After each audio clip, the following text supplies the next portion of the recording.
In all honesty, it was habit. Habit to keep the bandage like wrapping on the handle of the kunai. Why he and most other ninjas did it was for a simple reason: comfort. It was more comfortable for a ninja to hold onto the wrapped metal than the metal itself. Other than the bandage, though, the entire kunai was metal. Blade, handle, and the ring. All cold, unforgiving, cruel steel. Naruto's azure eyes looked to the renegade hunter ninja in front of him. Haku was his name, the loyal servant of Zabuza, the demon of the mist. Please, take my life, Haku had just asked. Zabuza was the enemy. Haku served him without question. As long as Haku was alive, Tazuna the bridge builder was in danger. Tazuna's protection was the mission Kakashi, Sasuke, Sakura, and Naruto had set out on. Kakashi was fighting Zabuza, Sakura was protecting Tazuna, and Naruto was faced off with Haku now. And Sasuke lay on the ground behind Naruto, Haku's needles sticking out of his body and neck. Naruto hadn't found a heartbeat when he had checked him. Even though Haku was Sasuke's killer, it didn't make Naruto hate him. The demon carrier just couldn't. He was filled with many emotions, though. Dread, about how to break the news to Sakura. Fear, what would happen to the team after the mission. Sadness, for Sasuke had been comrade. A mix of so many emotions. But not hate, not anger. He couldn't bring himself to feel those. The thick mist didn't let Naruto see the end or beginning of the bridge, nor the sides. It blocked his view from seeing Sakura, Tazuna, Zabuza, and Kakashi. But Naruto could see Haku in front of him. The boy, no older than Naruto or his fellow genin, was just standing there, arms hanging limply at his sides, and the fight gone from his eyes and posture. The only other thing Naruto could see was the body of Sasuke behind him, if he turned his head around to see over his shoulder. Naruto did. Sasuke had a dream too, Naruto said distractedly, mind drifting. Finally his gaze dropped to the kunai loosely grasped in his hand. The wrapping was white, a pure, innocent color. White was the color of purity and innocence, unstained and untainted. But this color was never associated with ninja in Naruto's mind. Red, like that violent chakra that Naruto had just channeled, or black like Sasuke's eyes. But not white. If we'd met some other way, someplace else, Naruto said, you and me, we probably would have been friends. His fist clenched around the kunai. His eyes cut to Haku, and he lunged. As his feet carried him towards the hunter ninja, he heard a quiet, thank you. Haku looked as his killer came towards him, the distance between them melting away. You're going to be very strong, he thought, eyes unafraid as he looked upon the orange-clad genin. The mist was a thick, light gray, depressing, in Sakura's mind, for she couldn't see how Sasuke was. Tazuna, the bridge builder she was guarding, said. That super thick mist, it's starting to dissipate. Sakura looked up, still holding the kunai in ready position as taught at the academy. I see two people, Sakura said. She couldn't actually see people, but she could see two people's shape blurs. But it looks like they're just standing there, glaring at each other. It's hard to make out. Tazuna started, pushing up his glasses. Which one is your master, Kakashi? Sakura looked harder, her pale green eyes narrowing. Oh, she took a small step forward. One of them's moving. Naruto ran forward, eyes closed for he had no wish to see his own hands kill Haku. Always keep your eyes open, Irika had often said in the academy. Always keep your eyes open and on your target. It could mean the difference between life and death for you or a comrade, the success or failure of a mission. Always keep your eyes open. That's what the teacher and Naruto's favorite person had said over and over so often that Naruto even heard it when he was asleep in class. Naruto opened his eyes. The blue orbs locked on his target. Haku. Both of his hands gripped onto the kunai. Naruto didn't know if it was he wanted to just get it over with or something else, but he moved even faster than he had ever before in his life. Part of his mind, the part that had been cultivated since the first insult was hurled at him as a child for being a monster and a demon, that cold, indifferent part, scoffed at the cliché way that sounded, though at this moment it was quite true. His eyes lashed onto Haku's neck, so he wasn't able to see the look of dread that suddenly crossed Haku's face nor the shudder that ran through the ice mirror user's body. Before Haku could discern what it was that filled him with such fear, Naruto was already upon him. Naruto had never killed before, He had never really paid much attention in his classes. So as he brought his kunai up to the taller Haku's neck, he knew it would be messy. It was that little bit of him that couldn't help but mention this little fact to himself. The little bit that was slightly heartless from the people of the village for years scorning him because of his lot in life. When did he get so fast? Haku wondered as he briefly forgot that he sensed danger to Zabuza. Naruto's hand shot forward, and as his kunai bit into Haku's neck, he understood what being a shinobi meant. For a brief second, he and Haku stood staring at one another. The grief in Naruto's eyes, the tears that were already gathering in his eyes, the shock in Haku's. All was at a standstill. Then Naruto felt something warm drench his hands. Or more accurately, he became aware of the wet warmth that covered his hands and begun to soak into his sleeves. Haku collapsed, eyes still opened wide with shock. Looking at Haku's neck, Naruto found that his cut was long and deep, cutting through the turtle-necked outfit that Haku had worn. The kunai was bloody, blade, handle, and even the ring. The purity of the wrapping stained, tainted because of his actions. Naruto's hands were drenched in blood. He dragged in a shuddering breath, let out a shaking one, then continued the cycle. He didn't realize when the kunai had fallen from his hands and clattered onto the battered cement, only that the blood on his hands was already forever ingrained into his mind. His sapphire eyes locked onto the ruby coating on his hands. With the Chidori, 1,000 birds, chirping in his hands, Kakashi slammed the fist full of lightning into Zabuza's chest. The man fell over and the summoned dogs, once dismissed from Kakashi, disappeared in puffs of smoke. Almost immediately, the mist started to lighten. The battle was over. Almost anticlimactic, in Kakashi's mind, he had half expected that masked boy to jump out and help Zabuza. Letting out a sigh he didn't know he was holding, the copy ninja headed over to where he had left his students. Hoping that the genius Sasuke, the pink-haired Sakura, and the hyperactive Naruto managed to stay alive and keep the old man Tazuna alive as well. Look, Tazuna pointed over Sakura's shoulder. It's the loudmouth. Only the loudmouth didn't look so loud now. In fact, he was barely breathing, though there wasn't a mark on him. In Sakura's mind, that was odd, because Naruto always managed to get hurt on even the simplest mission. And since he wasn't as good a ninja as Sasuke, he shouldn't be uninjured unless Sasuke was sparkling clean. Sasuke-kun. Naruto, Sakura yelled. The blonde didn't move, staring at his hands as if he had never seen them before, and such a thing horrified him. Naruto, where is Sasuke-kun? Sakura asked, wanting to go but told to stay with Tazuna.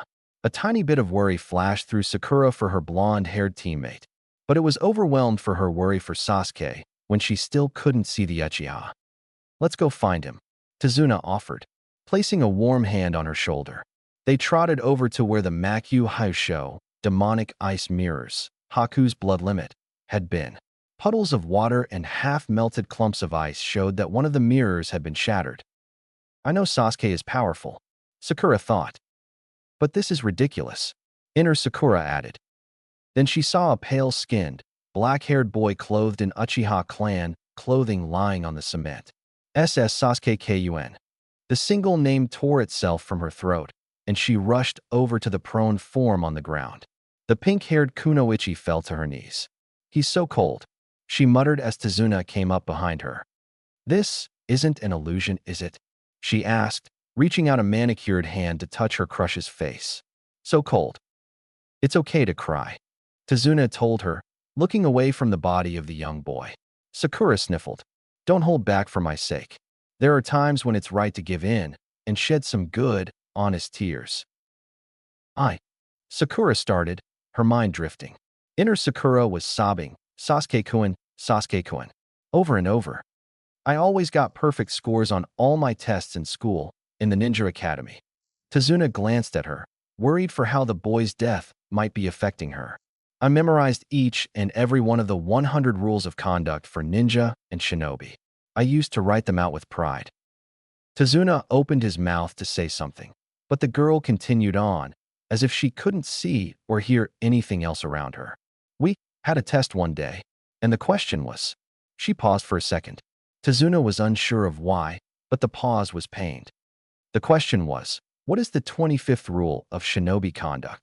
And, just like always, I wrote it down perfectly, without hesitation or mistakes. Tazuna jumped a little when a sharp, wet sniffle sounded, not expecting such a loud sound during her quiet, somewhat calm speech. I had written, no matter what happens, true shinobi must never, ever, show their emotions. Tears were streaming down her face, and her nose was running. The mission is the only priority. Carry that in your heart. And never, never shed a tear. The mixture of tears fell upon the Uchiha survivor's cheek. Sakura collapsed on top of Sasuke and totally broke down. Tazuna awkwardly stood behind the girl. So, this is what it means to be a ninja, Tazuna thought. It's unbearable. Though he knew these kids were trained to do this, he also knew that it was his fault, his lying, that pushed them into a mission they were far from ready to do. Naruto. He called to the orange-clad blonde. What's wrong? Naruto turned around, and Tazuna took a step back. The boy's outfit was ripped as if he, like his dead companion, had suffered attacks from the one ninja's needles. But unlike his dead companion, besides being alive, there were no needles nor visible injuries on him. Though his hands were covered in blood, that wasn't what scared Tazuna. It was the boy's blue eyes. They lacked emotion and life. Dead. The boy might be alive, but his eyes reminded Tazuna of his grandsons, Inari. Right after the boy's adoptive father was killed right before his eyes, the once hero dishonored and called a traitor before the boy who looked up to him the most. No, dead wasn't the right word. Soulless. For it's the soul in the body that makes it live. It's the soul that experiences the emotions. Without the soul, all that the body is a corpse. Without the soul, all the mind is a lump of brain that had potential at one time. The soul was everything, yet nothing without the body to contain it or the mind to help direct it. But when death came, the soul continued on. At least, that was what Tazuna believed. When the body was decomposed and the mind lost in the ocean of time, the soul continued on, forever immortal. Kakashi carefully approached Naruto, unsure if the chakra of the Kyuubi he had felt earlier meant if, or if not, the slipped seal was back in place, or if it had cracked. Naruto. The boy turned away from Tazuna. Are you okay? The boy blinked lifeless and emotionless eyes, and then looked down at the body that lay at his feet. Ha ha ha ha ha. Laughter rang across the battlefield. Kakashi turned to the voice, and Naruto looked up, as did Tazuna. Only Sakura remained too detached to the world to notice it, still sobbing into Sasuke's chest. It's good to see those mist dogs are where they belong. In hell. Kakashi started to wonder at the sanity of the businessman Gato, the one whom wanted their employer dead. At least 100 mercenaries, none ninja by what Kakashi's trained eyes, Sharingan and regular, could see, stood behind the short man whose left arm was in a cast. Naruto flinched at the man's voice, his blank mind registering who this man was and his relation to the boy who had died by Naruto's own hands. Gato, the man who had employed Zabuza, and Haku by default, who wanted Tazuna dead. Gato, who owned an industrious shipping company that wanted to destroy the people of Wave's hope by cutting off all trade to them, but for his own company, taking over the islands of Wave in a flexing of economical power. In truth, you just made things easier. Now my men here. He motioned to the unpleasant lot of mercenaries behind him. Can kill you, and then kill the bridge builder behind you. The mercenaries laughed, talking loudly of how easy it would be to take out the two exhausted ninja, the one crying behind them both, and the builder. It's a pity, though. Gato continued on, taking only a few steps forward, so he was near the safety of the mercenaries who would protect their meal ticket. I had wanted to get back the long-haired brat for hurting my arm.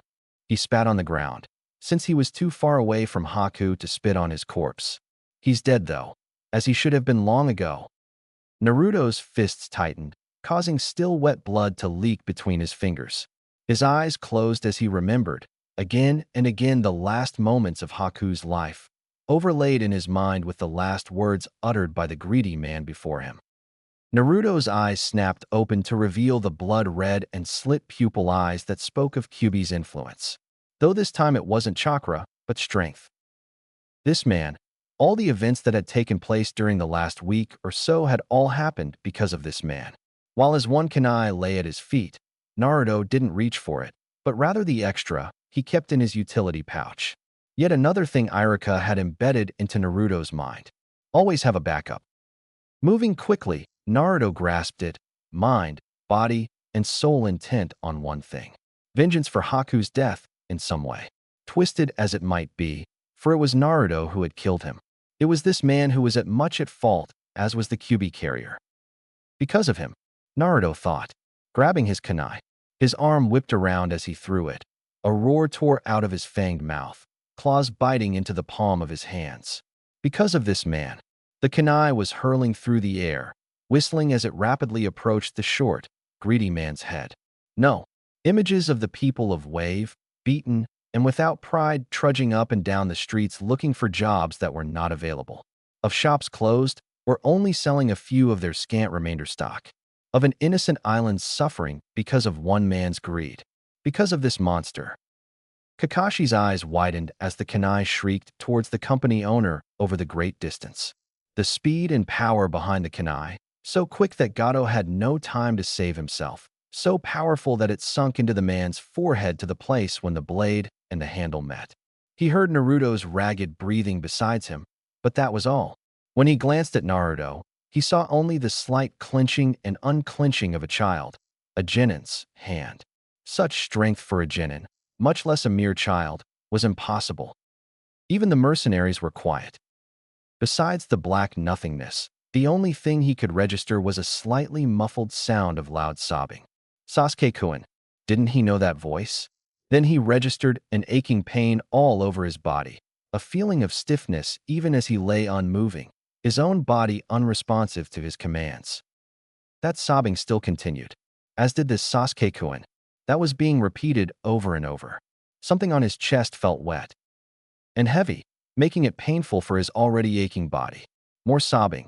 He knew he had heard that voice from somewhere before. Sakura? The dark nothingness went from a big black blur to a big white blur. Am I? Now that white nothingness became something. He could see Sakura half on top of him, sobbing. Sakura. Sasuke wheezed out. Your arm's heavy. He was lying on concrete. And now that the feeling was returning to his limbs, he felt sore all over. Breathing wasn't as easy as it once had been, probably due to the needles he could see sticking out of his own neck. The old man they had been assigned to protect, Tazuna, and his teammate Sakura stared at him in shock for a moment. Sakura snapped out of it first and flung herself again onto the boy as she let tears flow freely down her face. Sasuke-kun, Sasuke-kun, Sasuke-kun, she shouted over and over. The injured prodigy gasped as the girl slammed into his sore body. I'm so happy for you, Sakura, Tazuna thought, happy that the girl who had protected him most on the journey had her teammate and crushed back. Sakura, you're hurting me, Sasuke managed to wheeze out. Oh, sorry. The pink-haired girl loosened her arms around his neck, but kept them in place until Sasuke had collected himself enough to sit up on his own. I'm all right. Using his arms to brace himself, the Uchiha shifted so he could kneel. How's Naruto? Collecting himself again, Sasuke prepared himself to stand up. And that little creep in the mask, what happened to him? Don't try to move. Sakura gripped the boy's arm as tightly as she dared in his injured state. Naruto's fine, and the boy in the mask is dead. She trailed off when she saw Sasuke's shocked expression. Dead. His voice actually got louder than Sakura remembered ever hearing him. Did Naruto? Standing up was long forgotten.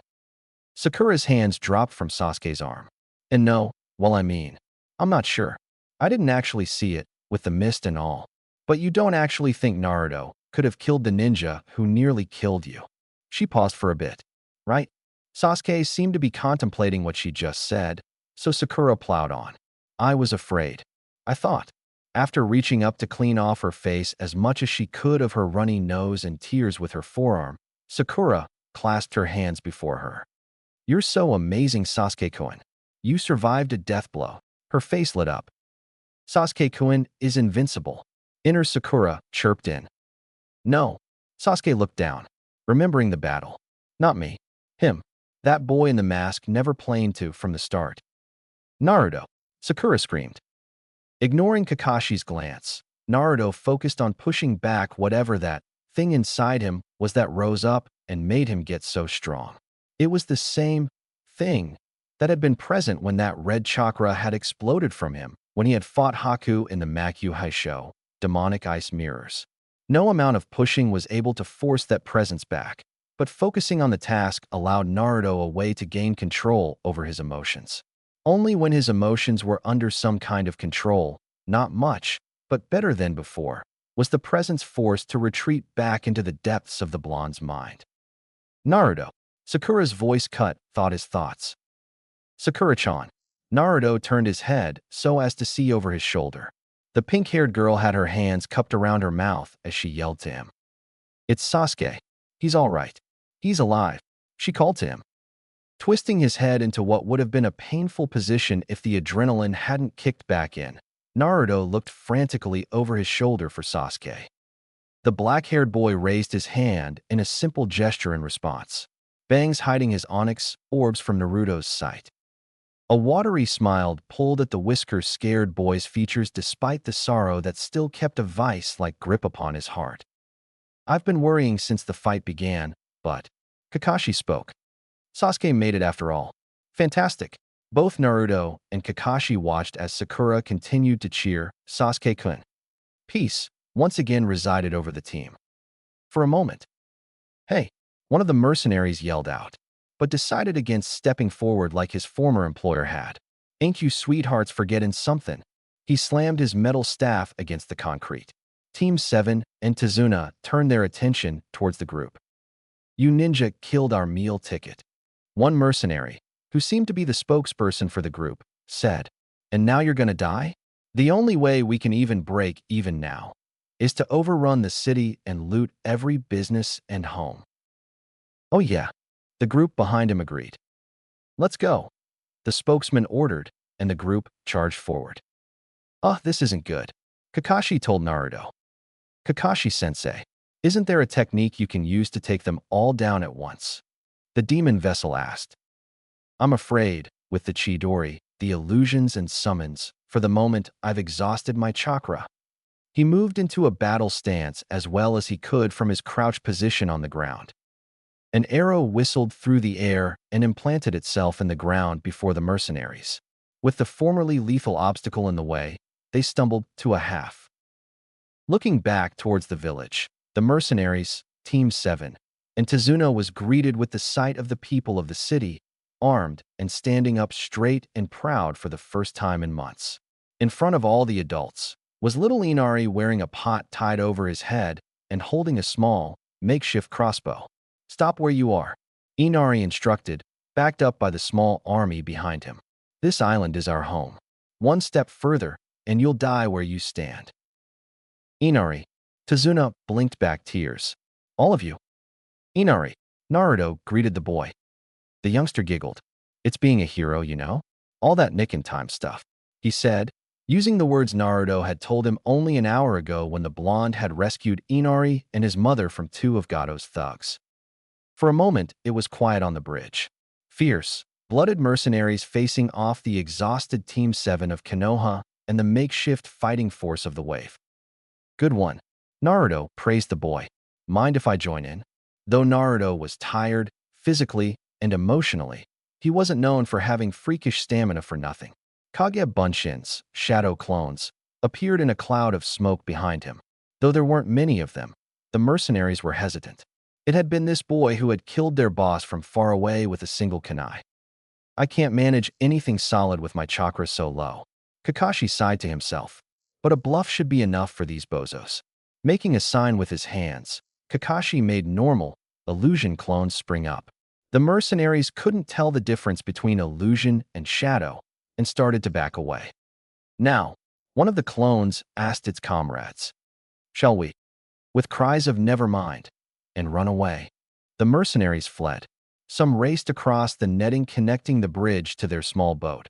Others just jumped into the water or fell in from a comrade, shoving him aside to make way. Cheers arose from the people of Wave. Heads were raised high in pride as more and more added their voices to the thundering roar of glee and returned hope. Dismissing the clones, Naruto and Kakashi batted the ninja smoke away from their faces. And Naruto felt the sadness fall over him again as snow began to fall. Snow in the middle of summer? One of Inari's Solders questioned. Haku was born in a village where it snowed a lot. Naruto explained to Kakashi as he felt the stinging fire of held-back tears, or tears that refused or couldn't fall behind his eyelids. I see, Kakashi said, more for the boy's benefit than his own actually understanding.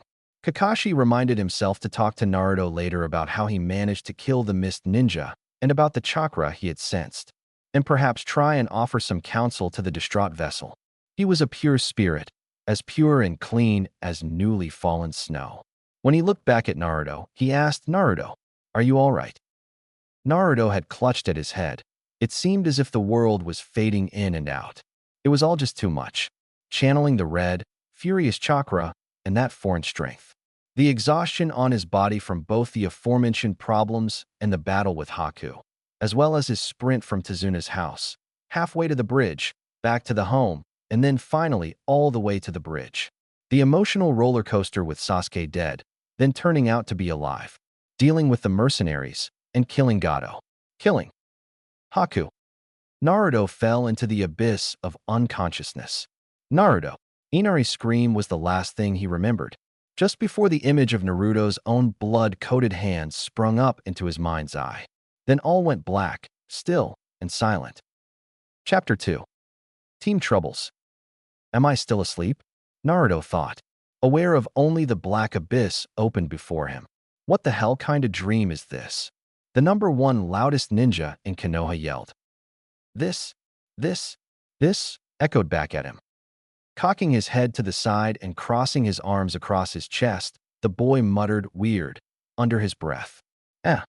He looked at his hands. A stricken expression crossed his face. Wah. His hands were coated in blood. It dripped off his flesh to form a red puddle on the all-black landscape at his feet. Even as the blood dripped off at a steady pace, the same amount still managed to clung to his hands. Blood. Mine. Then, he remembered. No, Gateson. Haku's. When the Hakus finished echoing about, a piece of paper appeared before him. The simple word, seal, inscribed upon it. At the bottom right-hand corner was a small rip edging up towards the center. But for some reason, the single, tiny rip seemed significant to Naruto even in his dream mind. What? He thought before he voiced the rest. Is this place? His voice continued to echo as he slowly faded into the darkness. Then, the bright world of reality greeted him. It was Inari's face that greeted Naruto when he woke up. You're awake. The kid greeted, smiling down at the genin. Standing up, Inari went to the door that led out of the room and slid it open. Mama, Grandpa. He's awake. Blinking groggily, Naruto groaned and pulled a hand down over his face. Wishing he could go back to sleep, escape the guilt, depression, sorrow, and despair that he knew he should have expected upon waking up. Inari trotted back over to the futon that Naruto had been laid on. Your sensei said it would take a few days for you to wake up. He'll be surprised to see you up so soon. Unless you're gonna fall back asleep again. Don't think I can.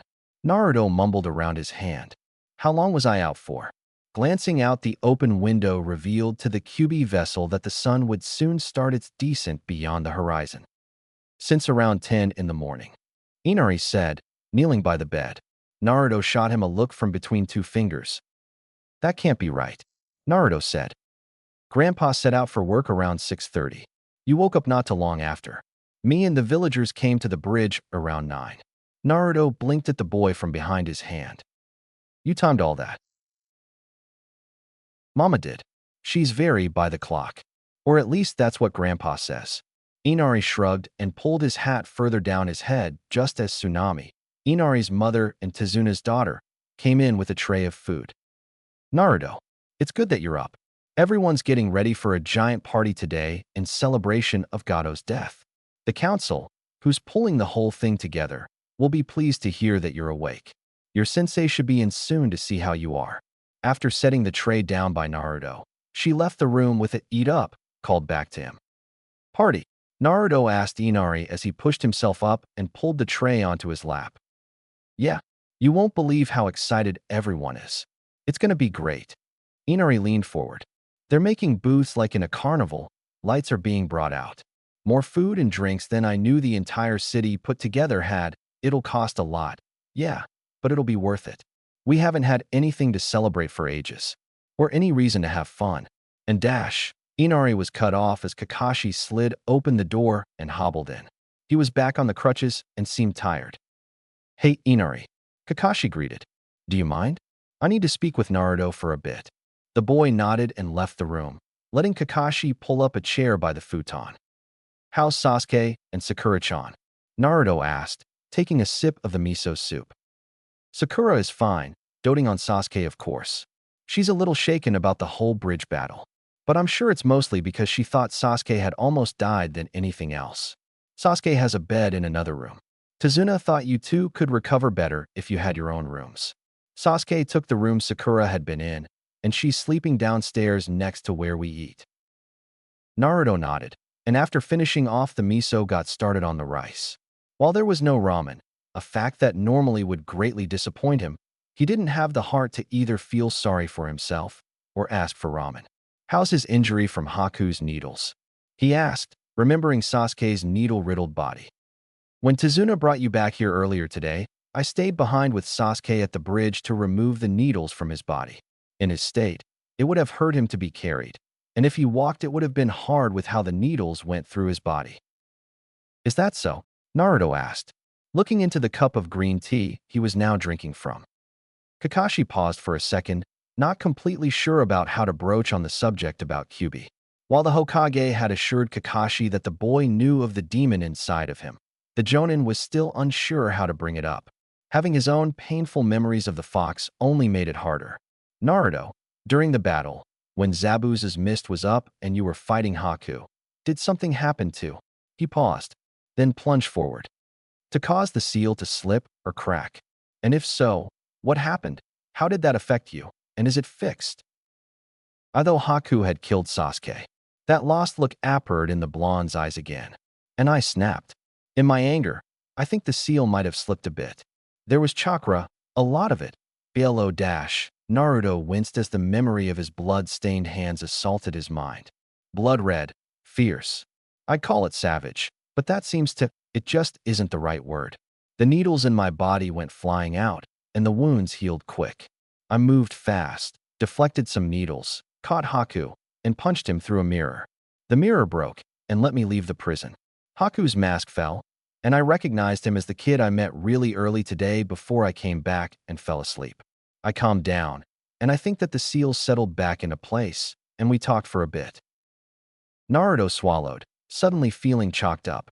Then, Kakashi urged. He asked me to kill him. Naruto said quietly. I asked him if there was no other way, and he said no. He said that he had no purpose, since Zabuza had no need for a weak shinobi. He told me about how he came to be with Zabuza. Then he told me to kill him again. I rushed at him, and I killed him. Naruto noted that his sleeves were stained with blood still, and that there was still some blood on his hands. Then the mist cleared up, and, well, you know what happened then. Indeed, Kakashi did remember what happened. But he also remembered when Naruto had thrown a kunai further, faster, and stronger than even some Jonin could, much less someone Naruto's age and rank. Is that the only time Kyuubi's chakra, strength, or speed affected you? Naruto opened his mouth to speak, but the sensation of fingers caressing his mind seemed to reorganize his thoughts, making him think better about it. He drank more of the tea. No, it was only that time in the ice mirrors of Haku's. Naruto said. That caress ceased, but not in the bad way, more like whatever it was approved. Kakashi nodded. Is there anything you want to tell me? He asked. Something you might want to talk about? Does it always feel like this? Naruto asked quietly. So quietly, Kakashi almost didn't hear him. Does what always feel like? Kakashi asked, idly nudging one of the crutches lying on the floor with his toe as he leaned back further against the chair. Killing someone, does it always fill you with such despair, sorrow? Even if he was called a genius, Kakashi wasn't sure how to best answer the question. Haku, it may be because you knew him from before, or how well you got to know him from the battle. It could be because you knew he was only a victim of circumstance. It could be many things. But no, for me at least, killing normally doesn't make you feel like that. If it does, maybe the person shouldn't be a ninja. Shrugging his shoulders, Kakashi picked up his crutches and left, passing Inari, who entered the room when Kakashi left. Sasuke-kun, do you want some more tea? Sakura asked, holding up the teapot. It's like we're a married couple. Uchiha Sakura. Shido dreamily. Till death do us part. Inner Sakura added, pumping a fist into the air. No, Sasuke said. Sakura ignored what he said, still lost in her daydream, and poured more tea. Glancing at the boy again, she let out a deep sigh at the sight of the bandages covering most of his visible flesh. Sasuke-kun is so strong and handsome. Sasuke looked up as Kakashi hobbled into the room and sat down at the table. How is the dead last? Sasuke asked. Who? Sakura snapped back to reality, placing down the tea kettle. Naruto, Kakashi told her, formulating his answer. As his teammates, Sakura and Sasuke deserve to know about Naruto's condition, just not about the QB portion of it. He is all right, isn't he? Sakura questioned, running a finger around her teacup's rim.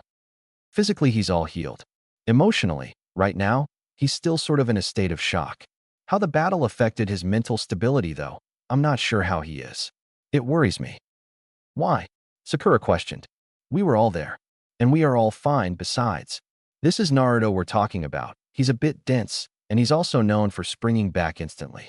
Besides, Gato wasn't anyone worth feeling bad over. Turns out it was Naruto who had killed Haku. Kakashi answered. Sasuke and Sakura looked up at him sharply. Apparently, Naruto and Haku had met earlier today when Naruto was training. Looking at Sasuke, Kakashi saw the boy nod. Yeah, the same person we fought on the bridge was the boy from this morning, Sasuke said, remembering seeing the bodies of Haku, Gato, and Zabuza when they were brought back to the city and recognizing the body of the boy whom Naruto had been talking to when the Uchiha had gone to collect his teammate earlier. The boy, apparently, had asked Naruto to kill him, and Naruto complied, but it's having some effects on him. What about Gato? Sakura asked. Naruto didn't talk much about it. Kakashi told her. After a moment, Sasuke stood up, pushing the chair back as he did so. He's still up in the room? The Genin asked his Jonin sensei. Kakashi nodded as he pulled out his book from his utility pouch. Sasuke-kun, Sakura asked, standing up too. He's probably going to check on Naruto, to try and find out how Naruto managed to beat Haku when Sasuke himself couldn't do it. Kakashi responded from behind his perverted book. Wait for me, Sasuke-kun. Sakura raced after the boy, who had only just left the room. Just as they were finally learning about teamwork too. Sighing, Kakashi turned the page and a blush stained the skin above his mask at the words written on the paper before him. This probably set them back to step 1. Naruto looked up from his conversation with Inari, which mostly consisted of the younger boy talking about the celebration and Naruto adding a comment here or there. Sasuke had his hand braced on the sliding door, regarding Naruto with expressionless eyes. Sakura peered around the Uchiha to glance at Naruto. Inari. Sasuke spoke. We need to speak to Naruto. I'm getting kicked out again. Inari grumbled as he left the room. The two other genin entered the room. Sakura knelt by Naruto's futon, and Sasuke leaned against the wall after closing the door, still regarding Naruto. Sakura fiddled with her hands in her lap. How are you, Naruto? Mentally beating herself over the head for the lame question, asked in front of Sasuke no less. What does it matter? Naruto asked, not in the state of mind or heart to deal with his teammates. Dropping his eyes back to the green liquid in the cup in his hands, Naruto couldn't help but see the blood still staining his hands. Apparently, whoever had tried to clean off the blood hadn't spent more than a few seconds on the grisly task. Blood coated the area when nails met skin, between his fingers, the web of skin between pointer finger and thumb, under his nails, around his wrists, all over. His orange sleeves were stained too. We're your teammates, Naruto. Sakura argued. Of course it matters. Even in his depression, Naruto felt his heart swell up that his crush cared enough about him to come and visit him. Besides, Sasuke-kun wanted to see how you were doing. You should be grateful that he took the time to come visit you. only to feel himself falling back into depression again. Sasuke mentally rolled his eyes. The girl is obsessed. But he kept quiet. Sakura would probably ask Naruto the questions Sasuke himself wanted to know. How did you manage to kill Gato? Kakashi-sensei could have. But logically no genin should be able to throw a kunai so fast or powerful, especially over such a long distance. Sakura's bookworm mind had been chewing on the question when she wasn't with Sasuke. It bugged her that Naruto managed to defeat logic. Naruto, of all people. That wasn't the question Sasuke wanted to know, but she'd probably ask it sooner or later. Not everything can be answered by logic. Sasuke told her. The pink-haired girl blushed horribly, an awful red color from the roots of her hair all the way down her neck. Embarrassed to be corrected by her crush. Fumbling, she unconsciously fell back to the habit of being mean to Naruto when she felt uncomfortable. Turning her head around to look over her shoulder, she looked at Sasuke. But it's Naruto. Sakura protested. He's the worst in our whole class. That's why he was put on a team with you. Sasuke-kun, you're so smart and strong and amazing. Naruto's fist clenched around his teacup. Sasuke-kun, you're so amazing. Sarcasm dripping off his mental words. Sasuke-kun, you're so strong. Sasuke-kun, you're so smart. Sasuke-kun, you're so wonderful. Sasuke-kun, Sasuke-kun, Sasuke-kun. It did manage to do one thing, though. Depression was slightly nudged back. Slightly. Well, maybe he could pull of killing Gato. Sakura mused, and then turned back to Naruto. But how did you manage to kill Haku? He was so strong, and he had such an amazing blood limit. I mean, he was strong enough to almost KK kill Sasuke-kun. Sakura stuttered, fresh tears gathering in her green eyes at the memory. There is no way you could have been strong enough to defeat him. Are you sure Sasuke-kun didn't defeat Haku? The attack Haku used on Sasuke-kun, like he did on Zabuza, that death-like trance, seems risky. It could have made you forget about you killing Haku, Sasuke-kun. Sakura spoke the last part to Sasuke, turning her head around to look over her shoulder. Turning her head back around to Naruto. She was so caught up in scolding the blonde that she didn't see Naruto's eyes darken. What the hell do you know? Naruto demanded in his mind. Always assuming that you know that it's always Sasuke-kun. Shaking his head, because the needles had gone through his body to Cleamlato cause anything but temporary weakness and make his body sore. The dark-haired boy waited for Naruto's screamed-out answer. Or until Sakura finished berating her other teammate, whichever came first. But if Sasuke had to bet money on it, it'd be on Naruto yelling first. But then again, with the blonde's huge crush on the pink-haired girl, even Naruto's infamous loudness took a back seat. The dead last had never put Sakura on the receiving end of his hot-headedness. Sasuke glanced out the window. By Kakashi's orders, it would be a few days before he could start training again, or even learn to use his Sharingan. I mean, really, Naruto. Sakura continued on, taking the credit for something you couldn't do. We all know that you have lousy morals, creating trouble all over Konoha and annoying people. But really, Naruto clenched his eyes shut and clamped his jaws together, even went as far as to hunch over the green teacup. All just to shut out Sakura's accusations, saying that you did something you could never do, right in front of the entire city and making Kakashi-sensei believe you because he's a good person even if he is a pervert. Can't believe he actually carries that book around with him, even on a mission. Inner Sakura grumbled. And taking Sasuke-kun's credit for killing Haku when he can't remember it. That's an all-time low, even for you. The sound of porcelain shattering drew both Sakura's and Sasuke's attention completely to Naruto. His hands were in fists, and shards of the teacup were digging into his skin, causing blood to trickle and add to the dried blood already on his hands. The remaining tea leaked between his fingers, and the bits of ceramic not cutting into his flesh fell to the tray in his lap. Naruto's eyes, open now, were glaring at the wall in front of the foot of his futon, his whole body quivering with barely suppressed rage. Shut up, Naruto snarled. For the briefest second, his teammates could have sworn they saw his blue eyes flicker to red and his pupils stretched into slits. But only for a second. His voice started from an emotionless tone, then worked its way back to its former snarl as he said, "Shut up, shut up, shut up, shut the hell up." Slanting his eyes to glare at Sakura, Naruto pulled his lips back like an animal in a snarl. Startled, Sakura fell back from her, knelling onto her rear, hands supporting her upper body so she wouldn't fall backwards anymore. In Naruto, she questioned. Never, ever, had Uzumaki Naruto, the dead last of their entire class, and Konoha's #1 hyperactive, loudest ninja, ever raised his voice at her, much less so threateningly. Naruto, what's wrong with you? Go away. His voice was toneless. His eyes moved to Sasuke, letting the top rookie know that the demand extended to him too. Forgetting that it had been her that had gotten him so angry, Sakura reached out. Naruto. She recoiled when Naruto's eyes fell back on her. Other than Sasuke when she had made that comment about orphans on that first day as a team, or Ino, when Sakura had given her back the ribbon and thrust the other girl's friendship back in her face. Never had Sakura been on the receiving end of such anger. Such an emotion almost bordering on hate that hurt more coming from a comrade than actually pure hate from anyone else ever could. I said go away. Naruto, who always had managed to do something stupid that would make Sakura feel better about her own lack of skills in the ninja arts, since at least she was better than him. The blonde who seemed to brush everything off and bound right back.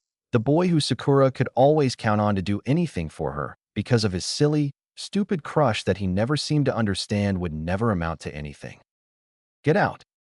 Hearing the door slide open and Sasuke calmly leaving, Sakura lost all courage to stay in Naruto's angry presence. Scrambling gracelessly from the room, only one thought went through Sakura's head that only inner Sakura dared actually bring forth. Is this really that same Naruto? If any mortal or demon knew where they were, they would believe themselves to be dreaming. For it's only in dreams that one can imagine that they are walking in the home of the gods.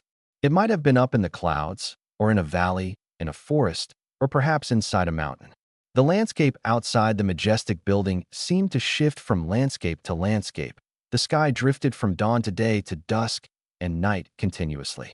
Some stories of both mortal and demon origin even spoke of how this traditional-styled castle was worthy of only the gods themselves, or that it drifted up and down the river of time at its own whim. None knew how this building came to be. Once again, stories told their views on it. How it came into existence when the gods came from the chaos that originally formed nothing and everything, or that the gods created it themselves, each pouring bits of their own divine souls into it. It was worthy of the gods, and only the gods, that much was known about it in the end. Right now, all that mattered was taking place in the deepest chamber of the castle, right in the center of the building, and even the seemingly endless landscape that was constantly shifting, now to a plains, then to an island in the middle of a lake. Currently, one god was storming down the halls of the castle. Perhaps storming was putting it lightly. Short-cropped black hair, blood-red eyes gleaming with a dark anger, and dressed in red and black, the colors of death and blood. His knuckles were white as he made a fist, lips pressed into a thin line in agitation. How could she? He was barefooted and silent as he moved through the abandoned halls, but a dark energy shifted about his form. How could she be so stupid? Rage wasn't even bothered with being concealed. Kage, the god of shadows, had only one thought in his mind. She screwed up everything. The god flung open two colossal doors that lead into the center room of the god's castle, for lack of better name, and red eyes narrowed in anger as his gaze fell upon a group of 3 people. One was the beautiful, radiant life, one of the 2 head gods. She was the mother of all gods, Kage included. The other was her opposite.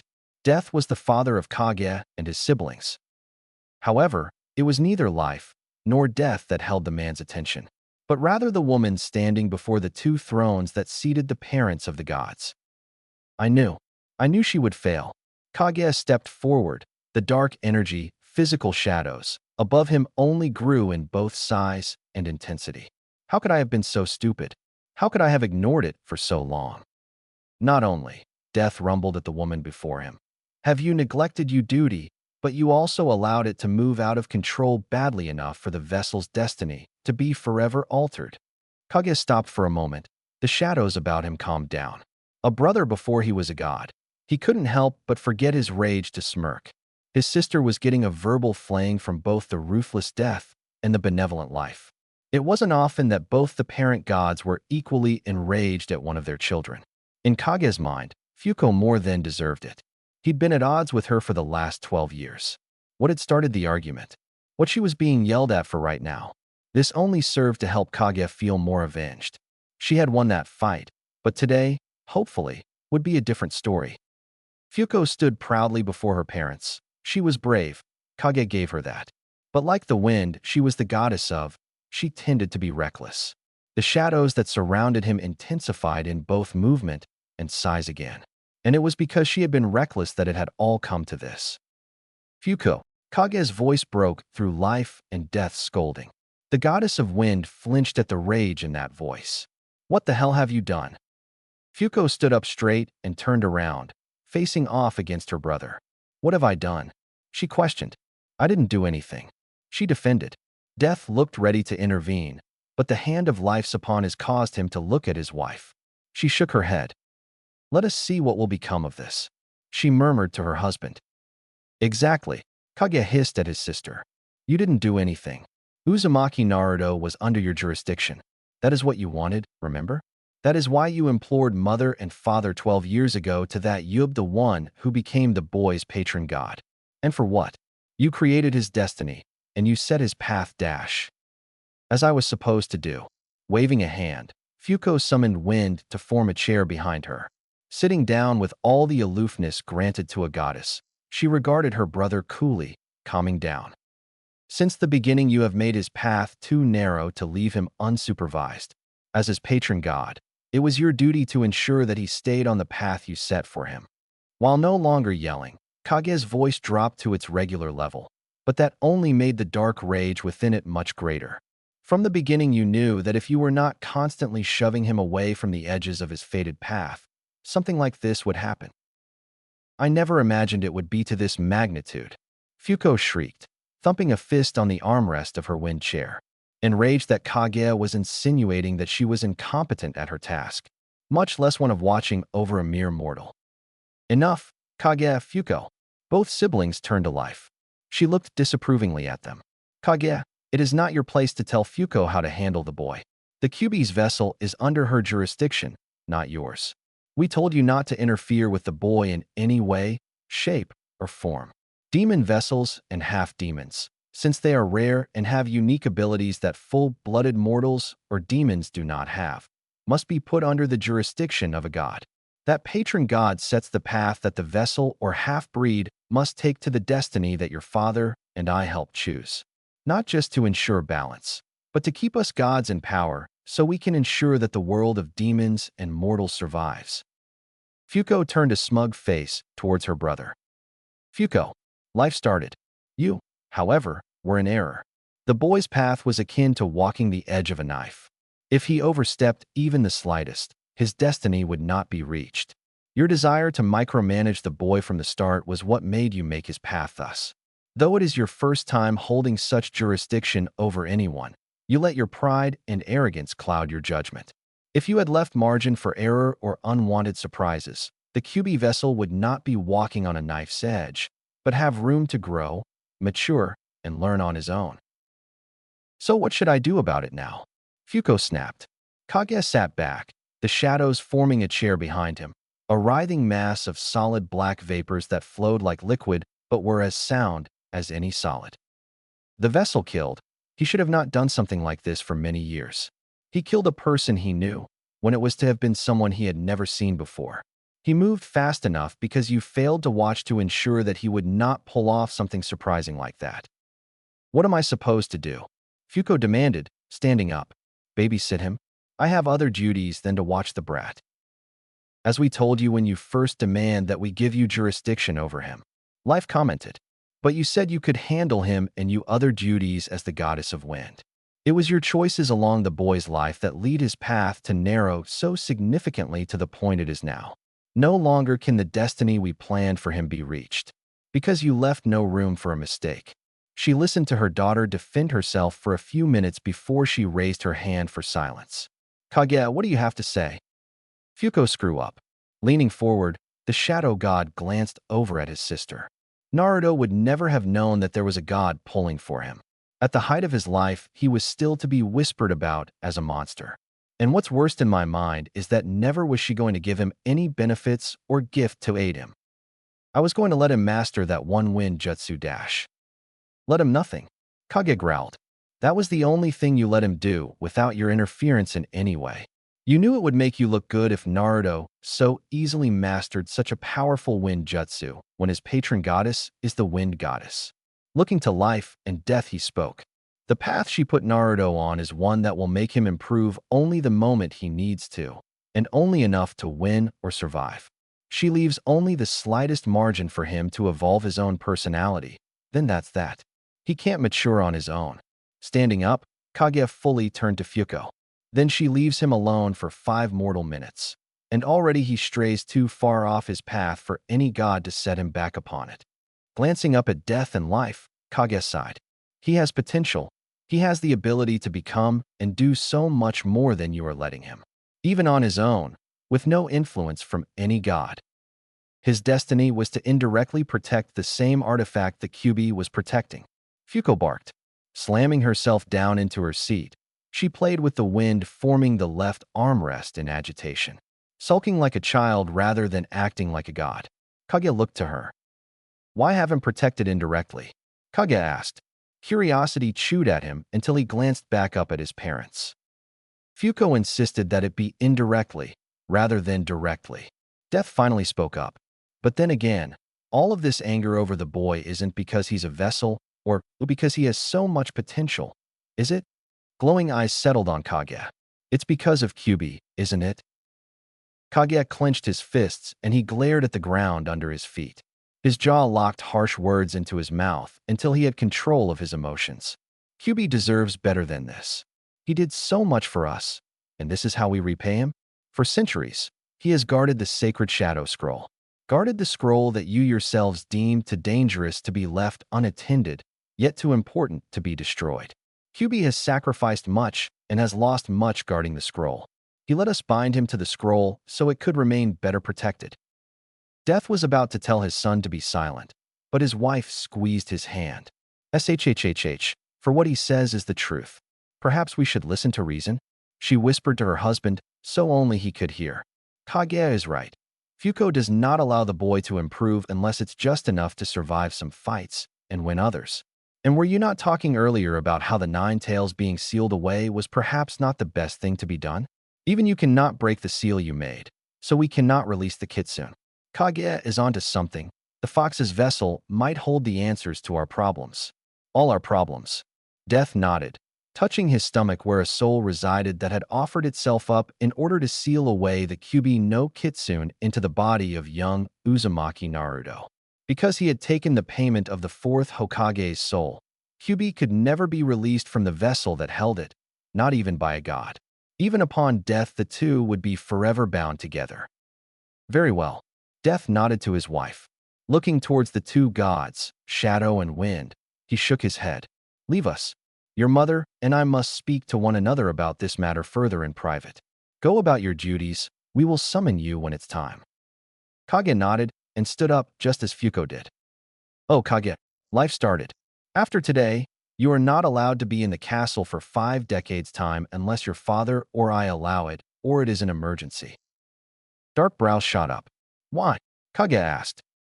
We felt you touched the Kyuubi vessel's mind earlier today. Not just touch it, but influence it. Death watched as his son flinched. The boy is not under your jurisdiction. He is off limits to influences by other gods except for his patron god, your mother and myself. Do not disobey me like that again. Kage nodded stiffly and ignored the smug Fuko as they left. Though he still didn't regret influencing Naruto about not telling Kakashi about using the Kyuubi's strength when the boy killed Gato. Some things are better left unsaid. It is best to keep that little secret, just that, a secret. Sakura sighed, pleased for finally having a reason to use all that makeup she had dragged with her all the way from Konoha. After adding one last coat of blush and some final touch-ups to the lipstick, eyeliner, eyeshadow, and mascara she had used, she took one last searching gaze through the mirror. I wonder if Sasuke-kun will like the color of my lipstick. Maybe I should go for a lighter color to match my hair color. Looking over a rather sizable collection of makeup that was laid out on the bathroom counter before her, Sakura shook her head.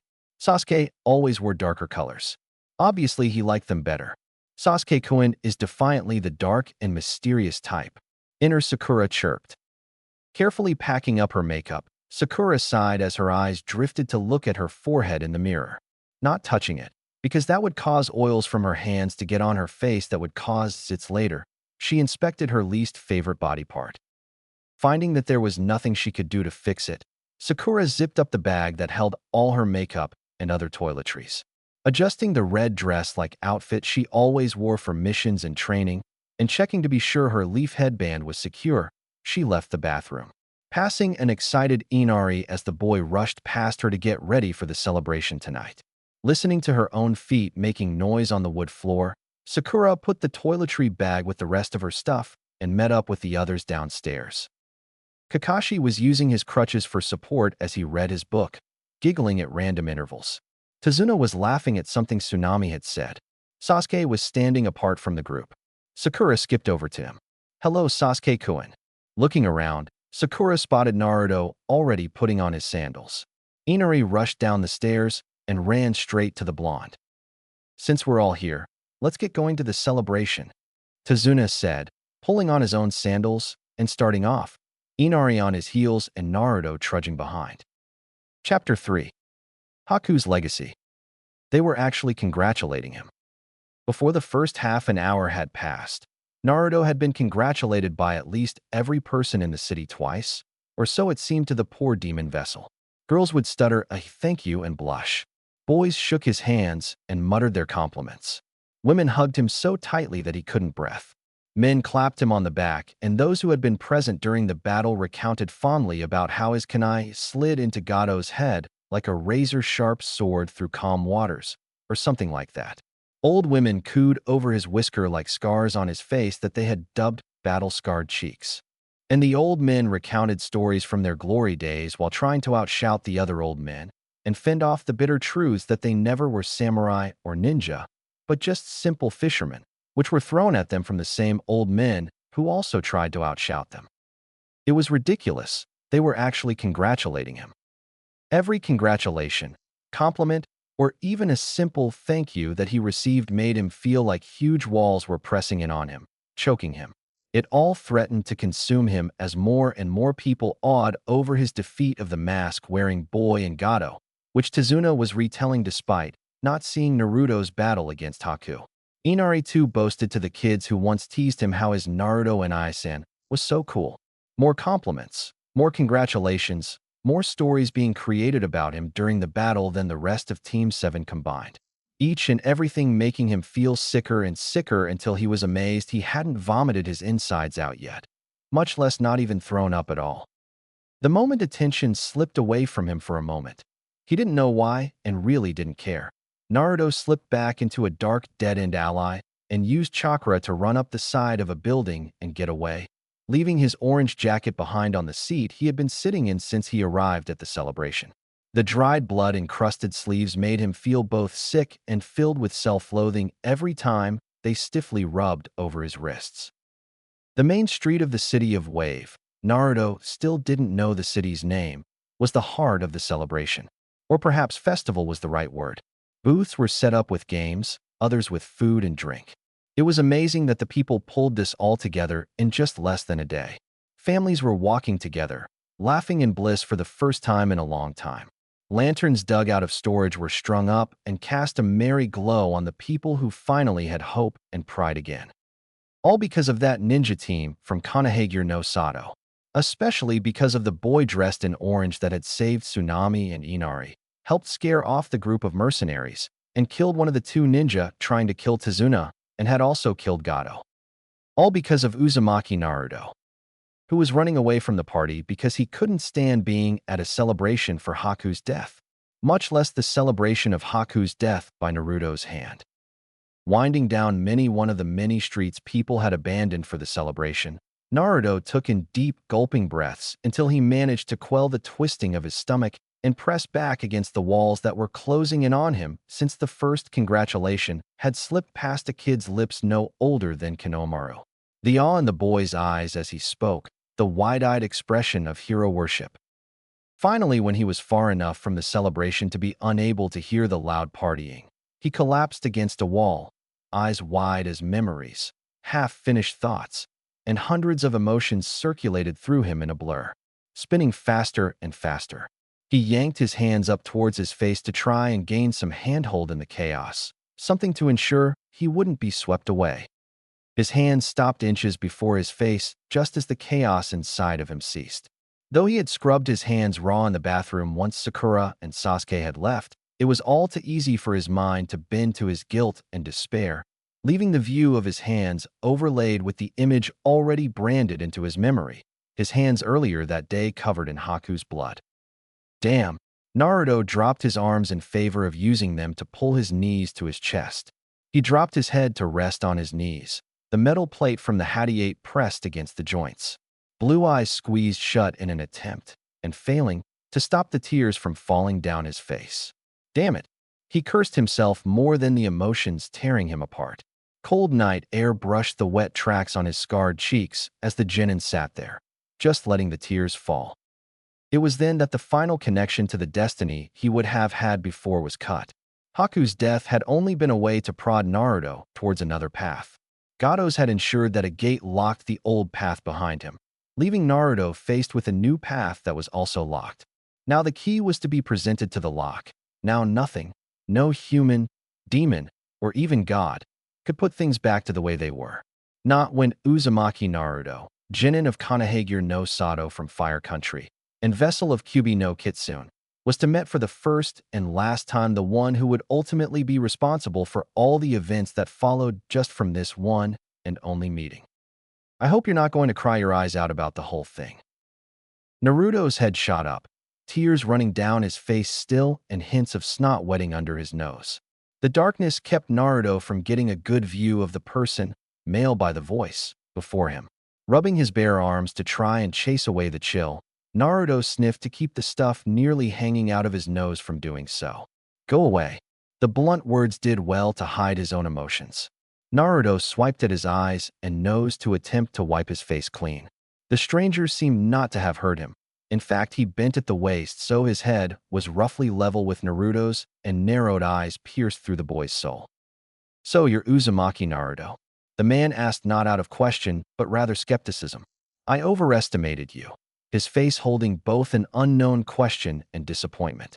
With a sigh, the man pulled his hand down over his face and muttered quietly into his palm while Naruto looked at the closed eyes through the spaces of the man's fingers, hearing the comment that the man asked himself. How could someone like you not just hold, but utilize Kyubi?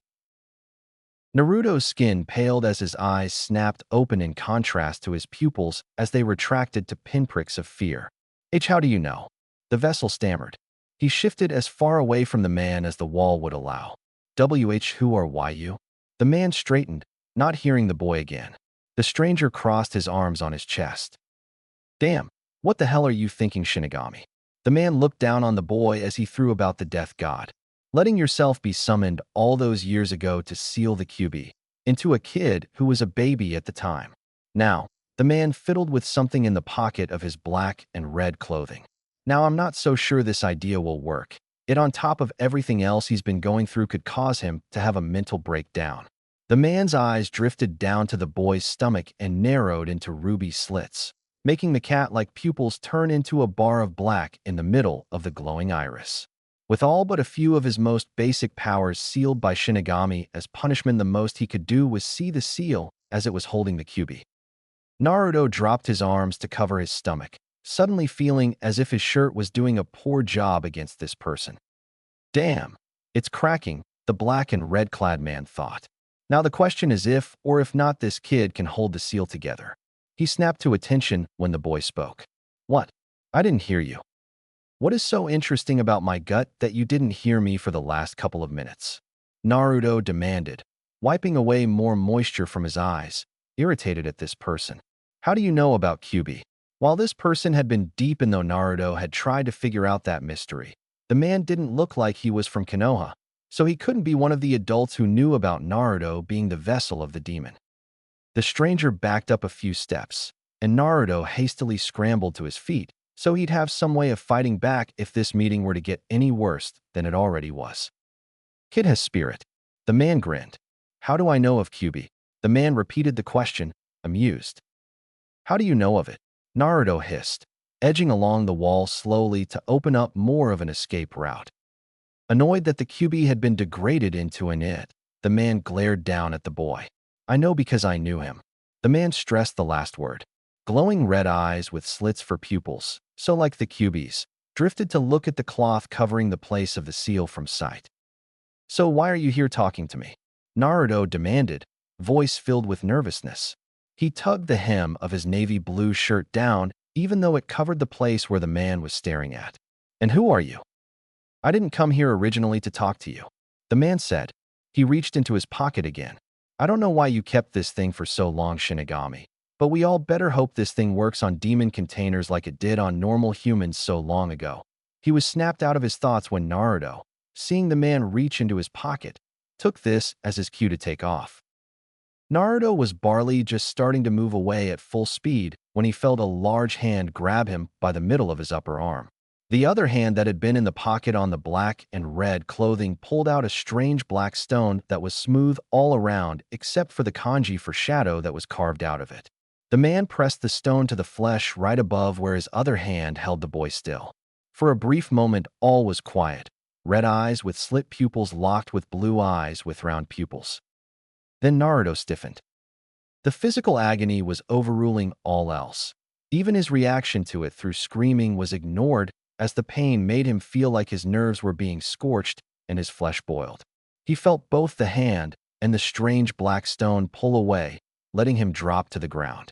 Before he blacked out because of the pain, the last thing he remembered was the stranger quietly and calmly say, "If you ever meet up with Kyuubi, tell him Kage says hi."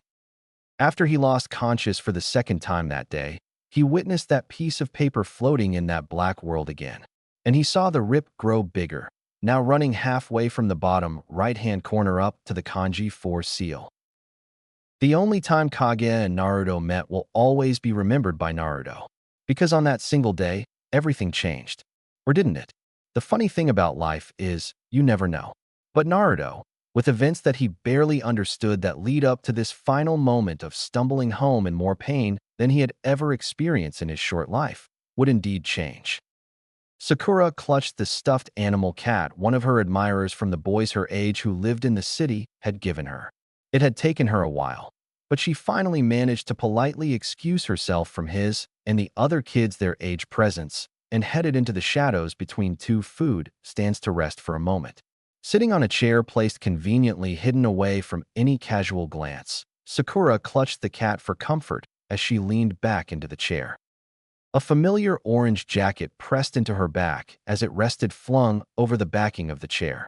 It only served as a reminder for why Sakura had been plunging through the crowd since Tazuna, the city mayor, and Kakashi all started up a drinking contest, and for a brief moment took the attention away from her blonde teammate by the crowd who had trapped him while they thanked him personally for killing Gato and congratulating him for defeating one of the enemy ninja.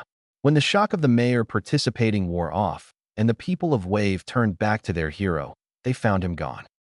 Sakura would be lying if she said she felt only a little worried. Standing up and grabbing the orange jumpsuit jacket, the pink-haired girl took one fortifying breath before she plunged back into the masses of celebrating people, intent on finding her teammate. This isn't that same Naruto. It was outer Sakura who voiced it this time. Naruto didn't know how he managed to get to Tazuna's house. He just knew when he woke up that he needed to get back, and he had crawled for a long time through the pain until his body was mostly numbed by it, and the cold air that he managed to ignore the pain long enough to get to his feet and stagger the rest of the way. After making it into his own room, the blonde just barely had the strength to shut the door before he collapsed back into his futon.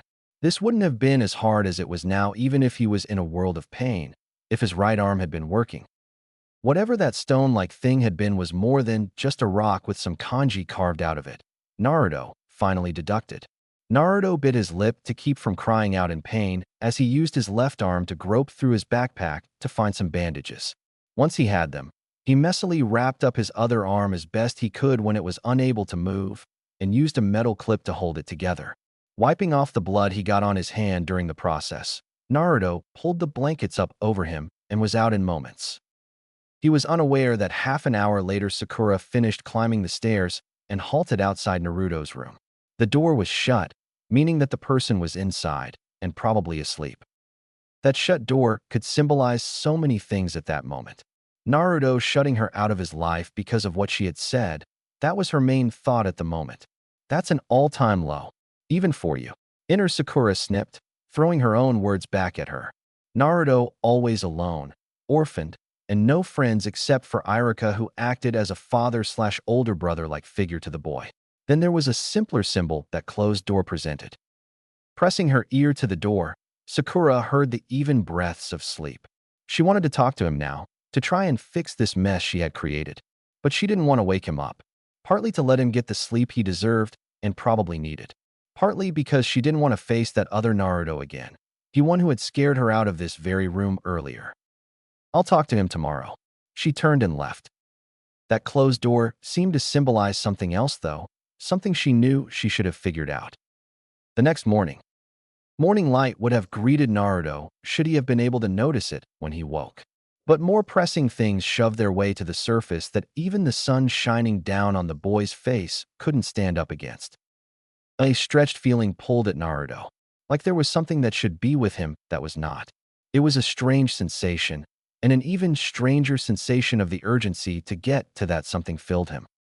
Once he managed to push that aside, made both a harder and an easier task with the fact that it was only a recent sensation and that he didn't know what the something was, another, much more familiar, sensation assaulted him.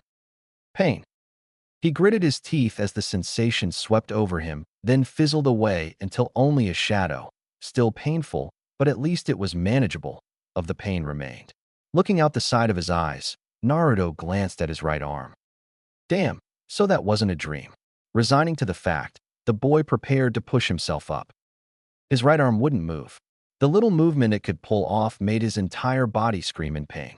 His body fell back down as the left arm that had been holding him up gave way to the advances of pain. He clamped his jaws shut to seal a cry of pain in his mouth, biting his tongue in the process. Coppery blood flavored his mouth as he strained against the pain until it eventually eased back to the shadow from before. Now more conscious of his right arm, Naruto used his left to pull it onto his lap as slowly as possible as the pain pressed him to stop. Once his right arm was in his lap, he used his left arm to push himself up and then stand. His right arm falling from his lap to his side as he righted himself caused him to nearly black out in pain. His body teetered as he froze up, unable to even scream. By some miracle, he stayed standing as the pain receded again. Walking as if on eggshells, Naruto walked away from the futon, the memory of last night replaying in his mind. Kage, huh? Naruto eyed the air before him as if expecting that stranger to jump out again from nowhere. Naruto shook his head, careful to ensure that it was the only part of him that moved. Last night he had been too pained to do more than sloppily wrap the bleeding wound on his arm. Now he needed to look at it, to see what that Kage had done to his arm. But removing his shirt without moving his one arm would be impossible, and Naruto didn't feel like falling victim to more pain. Snatching up a stray kunai, the genin cut his shirt off, thankful that he had brought along more extra than he originally though he needed. When the tatters of his blue shirt gathered at his feet, he carefully fumbled with the bandages, pausing once in a while when he accidentally moved his unresponsive arm and a wave of pain washed over him. Once the right arm was free, Naruto turned so he could view whatever damage was done in the mirror. Why hasn't it healed yet? One night is what it had always taken before. Naruto expected the smear of blood all up and down his arm, and using his ruined shirt and water from his water bottle still in his backpack, he carefully cleaned it off.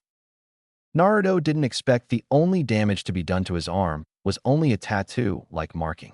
Colored in a foreboding black, the kanji that meant shadow was marked on his arm just a bit more than halfway up his right upper arm. It looked like the Yanbiyu tattoo, just on the opposite arm, and of course it was a different marking. Perhaps it wasn't even a tattoo. What the hell is this? The boy asked. Scrutinizing the mark in the mirror, he noticed something else. Leaning forward to better examine the reflection revealed a scar no thicker then a hair running from the tattoo, like mark up the rest of his arm until it met his torso. Once that connection was made, the scar plunged down his chest past his ribcage until the scar stopped at his navel, right where the QB seal would be visible if the boy was channeling chakra. What happened to me? Naruto traced the scar from his navel to the marking. He never scared, no matter what. And since being told of the QB, Naruto figured that the QB healed everything he had ever suffered before. He had only noticed it because he had been looking for any kind of discrepancy with his body. Growling, Naruto dug through his bag trying to find his jacket, since it wasn't on the floor. But when the backpack was empty and no stained jacket was revealed, Naruto groaned with realization. I left it at the celebration. Pulling the only chair in the room over to the window, Naruto leaned against the wall so his right side was hidden, and his shoulders supported the weight of his body. Leaning his head against the corner of the wall before it was cut out to make a place for the window's glass, Naruto gazed out at the water that surrounded Tezuna's house as it gently lapped at the wooden supports that held the house above the water. Haku's voice playing over in his head. And I was forced to accept it. That was the most painful thing. Accepting that I was alone in the world. Superfluous. Unwanted. Shunned.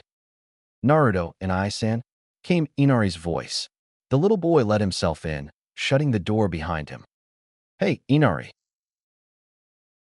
The Wave Country boy frowned at the exhaustion and sorrow in the voice of his hero. At the utter defeat, a simple greeting revealed. And that scared the boy. Naruto had been so brave, so strong, so amazing. Now he looked ready to give up. What's wrong? The younger boy asked. You left the party last night before people could finish thanking you. There was that pressure pushing down around him again.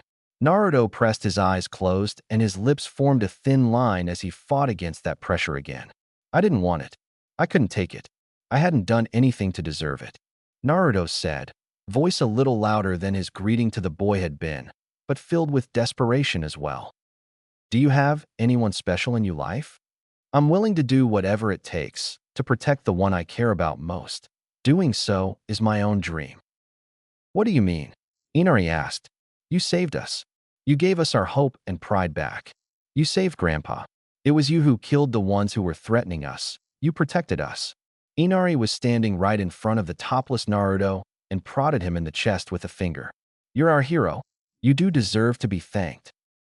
Using his knee to support his elbow, Naruto rested his face in his left hand, leaning away from the wall a bit.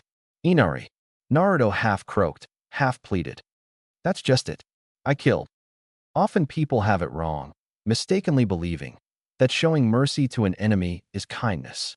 They spare the foe whose life is in their hands. But don't you see? It's an empty existence to go on living alone and unloved when defeats already cost you your dream.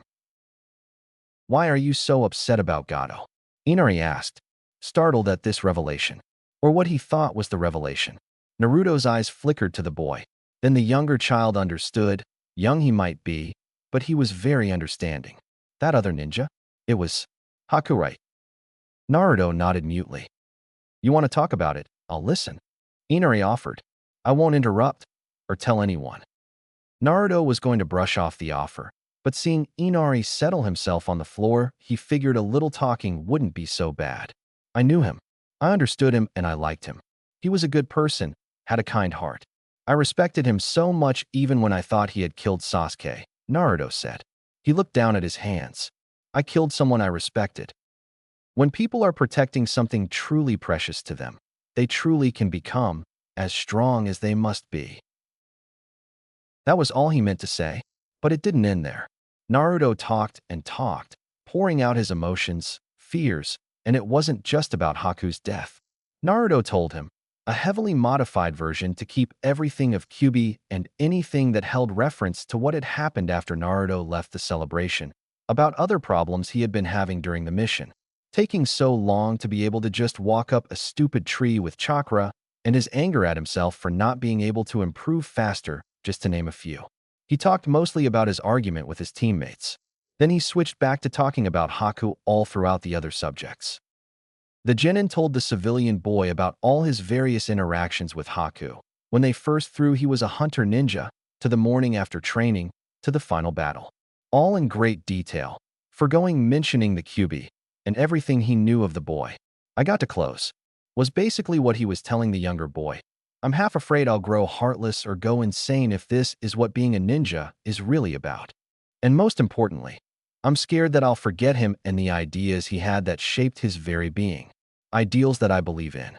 He didn't say it, but Inari read underneath his words to read underneath his meanings.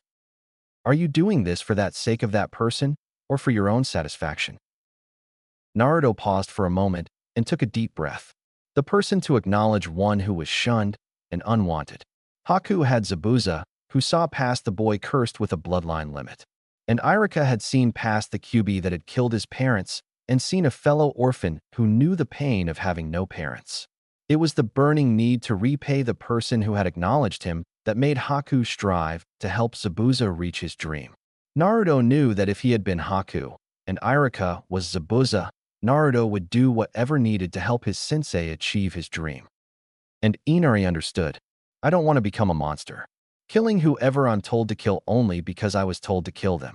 Inari knew, if it comes to killing, I want to do it to protect my home, to protect those I care about. And he sympathized. I'm so scared. I'm so scared. I'm so scared. The hidden meanings in the Genin's words struck a chord in the younger boy. I don't want to lose myself. After he finished, Naruto leaned his head against the window ledge, pressing a fist to his stomach where Kyuubi was. The urge to talk about that too threatened to spill forth, but Naruto bit his tongue. Thanks for listening, Inari. But I really need to be alone for now, he whispered. I have my own dreams, as you have yours. Please try not to resent me, but I'm willing to do whatever it takes to protect the one I care about most, to fight, kill, or die to fulfill that person's dreams. Doing that is my own dream. To that end, I will become a true shinobi, and I shall kill you both. Inari left the room and trotted down the stairs. When his mom called him to help her with something, he ambled off towards her. Mind still in a daze that his hero had seemed so human. Daddy, you always knew what to say to make a person feel better. If you were here now, what would you say to Naruto and Ai-san? Later, Naruto didn't want to come downstairs with his arm wrapped in bandages, which would promise many questions that he didn't feel like dealing with at the moment. But he found something that was both a pleasant and disheartening surprise when he opened up his door. Folded neatly and placed to the side of the sliding door was his orange jumpsuit jacket. Apparently, it had been washed and mended, judging by the lack of dirt and the somewhat sloppy stitching at the rips created during the mission. There were still blood stains at the wrists of the sleeves, but Naruto swallowed the emotions that pushed at him, thankful that he had something to cover the bandages from sight. Picking up the note that was on top of it, he instantly recognized Sakura's handwriting, and she had written mostly in hiragana or katakana since Naruto hated reading kanji. The note said, Naruto, I found this at the party last night and tried to find you to return it, but I guess you left. I asked Inari's mom to help me wash it, but the blood stains wouldn't come out. I'm glad I brought a repair kit for clothing, even if it was used only once, since it had orange thread for me to use on your jacket. I'm not that good at sewing though, so the repair work is pretty bad. I also wanted to apologize for how I acted. I hope you can forgive me and we can go back to being friends. Sakura. Naruto tossed the note in his hand to the floor of his room and grabbed the jacket. While he carefully pulled it on, not keen on the idea of moving his right arm, the boy wondered at the note. Was Sakura doing this out of a peace offering, or because she really did care? While pondering this, Naruto paused every so often as the pain returned, forcing him to stop and wait until the pain passed that followed his right arm moving. Deciding to take it as a peace offering that she gave him because she cared, Naruto zipped up the jacket and headed down the stairs. Dinner was awkward, which was something of the norm since arriving here.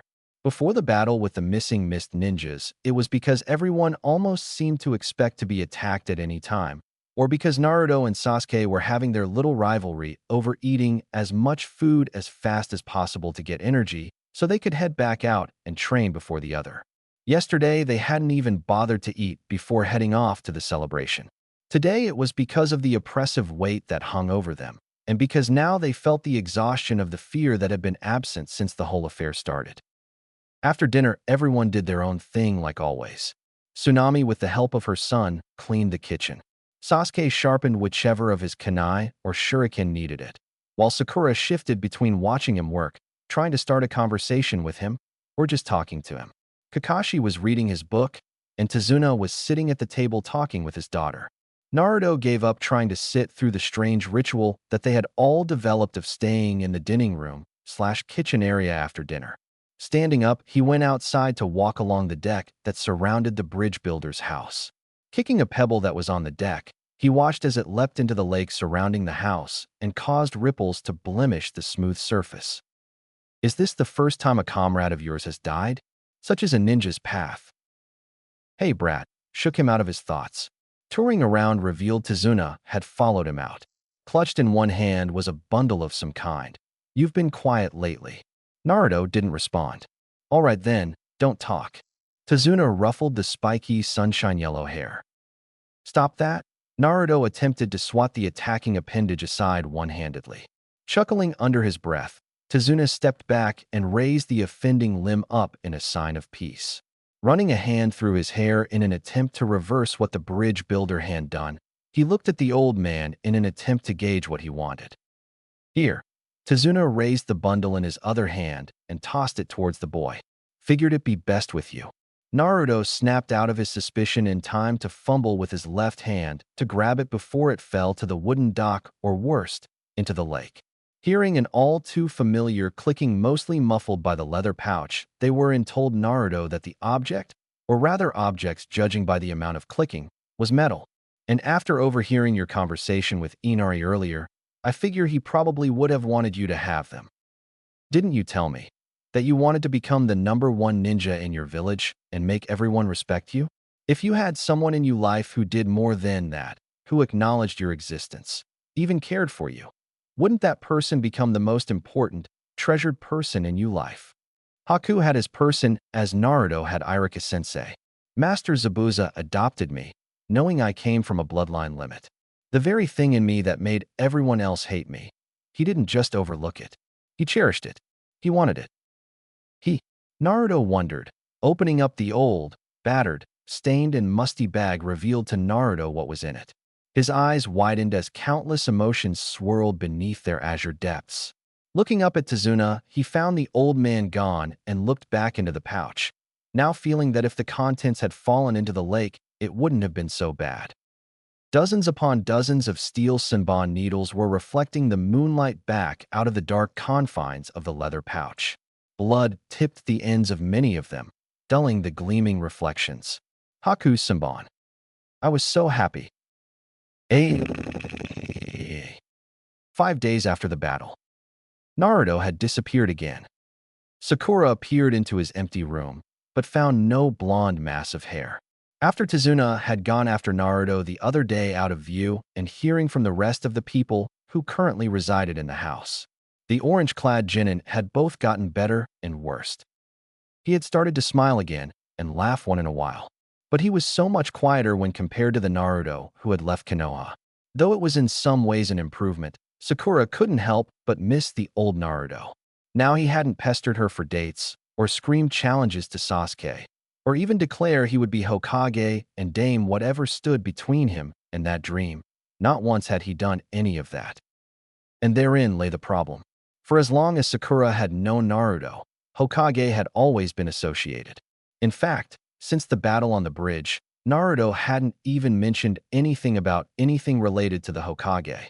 It was almost as if inner Sakura quietly spoke from the depths of her mind. It's as if he's questioning his dream. In fact, the only time Naruto acted somewhat like his old self was when he was interacting with Tazuna, Inari, or Tsunami when the rest of Team 7 wasn't participating. And there was yet another problem. Team 7 hadn't been the same since the battle. Kakashi-sensei sure is acting normal.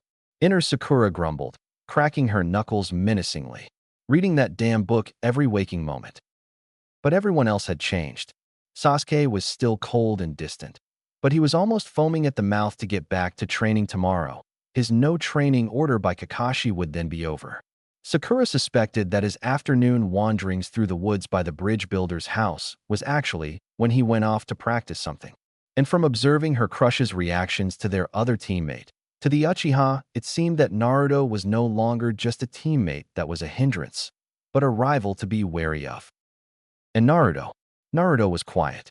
He too had taken to disappearing every day, but for much longer periods of time and farther away. Once when trying to find her teammate, Sakura had found the Uchiha, but not the Uzumaki factor of her team. Wherever Naruto was, it wasn't to just get away from everyone else like it was for Sasuke, but rather to get away from everything. The one time Sakura had found Naruto, he had been practicing his shuriken throwing, but he was using his left hand, which the boy had never bothered to do before. Come to think of it, Sakura paused as flashes of recent memory played back to her. Naruto hasn't been using his right arm at all. For eating as well, even at the cost of looking sloppier eating left-handed and calmly than he had right-handed and pig-like. He also always wore his jacket, even when it was blatantly obvious to everyone that he felt sick whenever the blood-stained sleeves rubbed against his wrists. And though Sakura didn't know it, she too had changed. Using the time when her teammates were off, Sakura went to the edge of the woods by the house and practiced shuriken throwing, kourimi, replacement, and bunshin, clones, and the limited amount of kunai practice anyone could get in when they were practicing alone. Though the Uchiha still held most of her attention, Sakura took time from her crush to attempt to talk with Naruto. Though that was pretty pointless seeing how Naruto rarely responded back. Though to his credit, he was getting better at talking to people again like he used to. Pulling her shuriken and kunai from the tree she used as a target, Sakura gazed down at the kunai. Taking a few moments to sum up everything she had thought about before, the pink-haired girl came to a disturbing conclusion. Naruto, who everyone on the entire Team 7, including Kakashi, had thought was a no-talent dead last, had something happened to him that put him in the position to kill. Not only had this affected Naruto, but everyone else. Sasuke, who had thought that Naruto was nothing, was now acutely aware that the blonde had killed the ninja that Sasuke himself hadn't had the power to even scratch. Sakura, who had always complained about Naruto's loudness, no longer had that to complain about, and it forced her to open her eyes to her orange-clad teammate. And though Kakashi was acting like normal, even he seemed more distracted. Team 7 was falling apart, even though it had never really been together. And Sakura was forced to face a reality she had ignored. Since joining the academy, she had always dreamed of a ninja team. With Sasuke on her team, of course, that was good. They'd be the best of the Genin teams. A team that cared for one another and never failed a mission. A dream team where Sakura would proudly stand next to her teammates as an equal. And yes, Sasuke falling in love with her and marrying her. Then they would have many little Uchihas and be an ideal family, loving, caring, and there for one another. But that was part of another dream that Sakura wouldn't get into that now. But the reality was very different from her dream team. Yes, she had Sasuke on her team, and that was quite a few dreams come true. But it was as Kakashi had said during the bell test, Sasuke thought the others would slow him down. And a further slap from reality was that it was true. Sakura and Naruto were nothing compared to the Uchiha. But when Sakura took comfort in the knowledge that she wasn't alone in trailing behind Sasuke, everything changed. Naruto had shown that while he wasn't the genius Sasuke was, he was instead a prodigy of pulling amazing feats of skill and cleverness off when it was needed, and so far always succeeding. And when the going really got tough, what had once been feats of skill and cleverness had turned out to also be one of sheer, raw power. Sakura had heard from Sasuke how Haku's mirrors had been impossible to counter. Fire wouldn't melt them, and nothing could break them. But when Naruto had those Sasuke dead, Kakashi reported that the Genin told him that he had punched Haku through a mirror. Sakura had seen the remains of the mirrors after they had fallen to the ground, without Haku controlling them. All the mirrors were largely unharmed. They were in the process of slowly melting, and there were a few cracks in some. But one ice mirror was in shambles. The mirror Naruto had smashed Haku through. Plopping down on the ground and lying down, Sakura flung an arm over her eyes to keep the sunlight out of her eyes. Sighing, she let her tired body relax. I don't know what came over me the other day. I'm so sorry, Naruto. Oh, you know what came over you. Inner Sakura grumbled. Sakura never understood how her inner part could criticize her so much about that subject, when at the same time, she had the same crush on the Dark Uchiha. Naruto insulted Sasuke, and you reacted, forgetting all else. Even the feelings of the teammate who needed you the most. I know, and that's why it hurts so much. 2 weeks after the battle. Team 7 stood before the wooden graves that marked where Zabuza and Haku were buried. Zabuza's sword stood, stuck in the ground, behind his grave, and the sash Haku had worn around his waist was upon the younger boy's grave. Out of the corner of her eye, Sakura saw Naruto standing by Haku's grave. Though he had gotten a little better, it still wasn't the Naruto she had known from before. She turned back towards her sensei. Kakashi-sensei. When the Jonin made a noise to signify that she had his attention, she continued. I can't help wondering, were those two right about what a ninja should be? A ninja shouldn't be concerned with a reason for their own existence. It is important merely that we exist as a tool for our homeland to use in whatever way they need. That's as true for us in Konohagure as it is for anywhere else. Naruto glanced between the two graves. Please kill me now? What are you waiting for? Is this really what becoming a full-fledged ninja's about? He looked at his hands for a moment, remembering the blood from the boy buried under one of the graves before him. His right arm was now only stiff and a little sore, so he could move it now, but slowly and only so much at a time. He looked at his open hands. I didn't like it at all. Sasuke spoke up. Do you really feel that way, Kakashi-sensei? Well, no, the silver-haired man said, trying to formulate the best way to answer that question. And that's why all we ninja live our lives with that ideal always bubbling beneath the surface of our minds, disturbing us. He looked from his students to the grave with the neck-cleaving sword behind it, like it did to Zabuza. His lone visible eye slid to the grave with the sash on it. And the boy? Naruto continued looking at his hands. Haku. I find it difficult to embrace the full shinobi philosophy. I can't help but prefer that the pair of you not force me to kill you. However, if you two are going to come at me, I shall kill my own heart with my blade. Just as the word shinobi was originally the words heart and blade, and act as a full-fledged shinobi would. He fisted the appendages. That's it. I've made up my mind. He let his arms fall down to his sides, the right more carefully and slowly than the left. I'm going to create my own nindo, my own ninja path. His left hand moved to cover the cloth above his right arm that concealed the black marking, while his right moved to fist over his navel where the seal for Kyuubi resided. I'm going to create my own destiny and be strong enough to protect those I care for and Konoha. He slid a hand into his utility pouch and touched the sunbon needles in there. All had been cleaned of blood. Haku, I will keep fighting to protect my precious people just like you did. But most importantly, I'll be my own person. Master Zabuza has no use for a weak shinobi. A gentle smile appeared on the boy's face. You've taken away my reason for living. Kakashi understood and gave his upside-down UI smile. Naruto wanted to be seen as a separate being from Kyuubi, but he didn't know that the vessel also wanted to live away from whatever the mark on his arm meant. But just as the Kyuubi was a part of Naruto in its own way, the brand on his arm had already been ingrained into him. And just as Kyuubi was a curse and a blessing in its various forms, the black symbol on the boy's arm would prove to follow in the demon's footsteps in that matter as well. That day I met you in the forest, I remember thinking that we were two of a kind. Surely you can understand. You'll have to bloody your hands. Forgive me for that.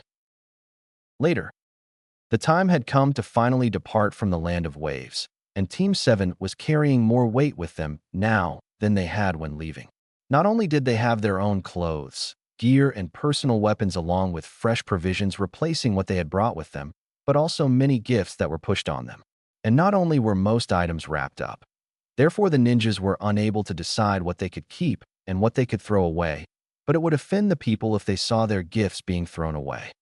And since Wave didn't have their own ninja village, it would be good business for Konoha if they kept good relations with this land. So because of this, all four ninjas had heavy packs that were straining at the seams. If Naruto looked closely, he could see a picture that looked much like Team 7 picture, only with a kid that looked like a young Kakashi and other people peeking through the seams of Kakashi's backpack. Sadly, Kakashi's Genin's backpacks were no better. Naruto was the worst off because of his role in the battle. Kakashi might have killed the biggest threat to Tazuna, but it was the blonde who had killed the man who was oppressing the people. Inari was the last person to give Naruto a gift, and the Genin had to rearrange all the gifts in the top part of his pack before he could fit the box into it. Even then, Naruto could only just close the backpack. Thanks to you, our bridge has finally been completed, but Tazuna chuckled. It's going to be awfully dull around here, now that you're all leaving. The people gathered by the bridge consisted of Tazuna, his family, and a few of the other construction workers. Inari was sniffing in an attempt to hold back tears, his whole body shaking with effort. Tazuna ruffled his grandson's hair. Come and see us again? Inari sniffed with his mouth quivering as it threatened to let out the wail he was forcing back. Of course, Naruto smiled at the boy, forcing back his own tears. It's okay if you want to cry, but only if it's happy tears, he told the younger boy. This bridge is a nexus of our destinies, and all of our dreams and futures balance on the edge of a knife. I'm not gonna cry, Inari defended. Are you and Isan? Of course not. With that, Naruto turned and walked away. The rest of Team 7 followed him as the first to use the bridge they had helped bring into creation. But didn't all destinies balance on the edge of a knife? Inari sniffed as he watched the ninjas walk away, but tears still fell. That boy, Naruto, touched Inari's heart, and Inari touched the hearts of all the people of our city. Tazuna said, even as he ran the risk of sounding weird. Naruto built the bridge that carried us all to hope and courage dash. Speaking of bridges, we still have to officially dedicate this one. Tsunami interrupted her dad before he could go on and on. There's only one name that will truly fit. Tazuna continued as if that had been his purpose all along. And what are we going to call it? His daughter asked. How about?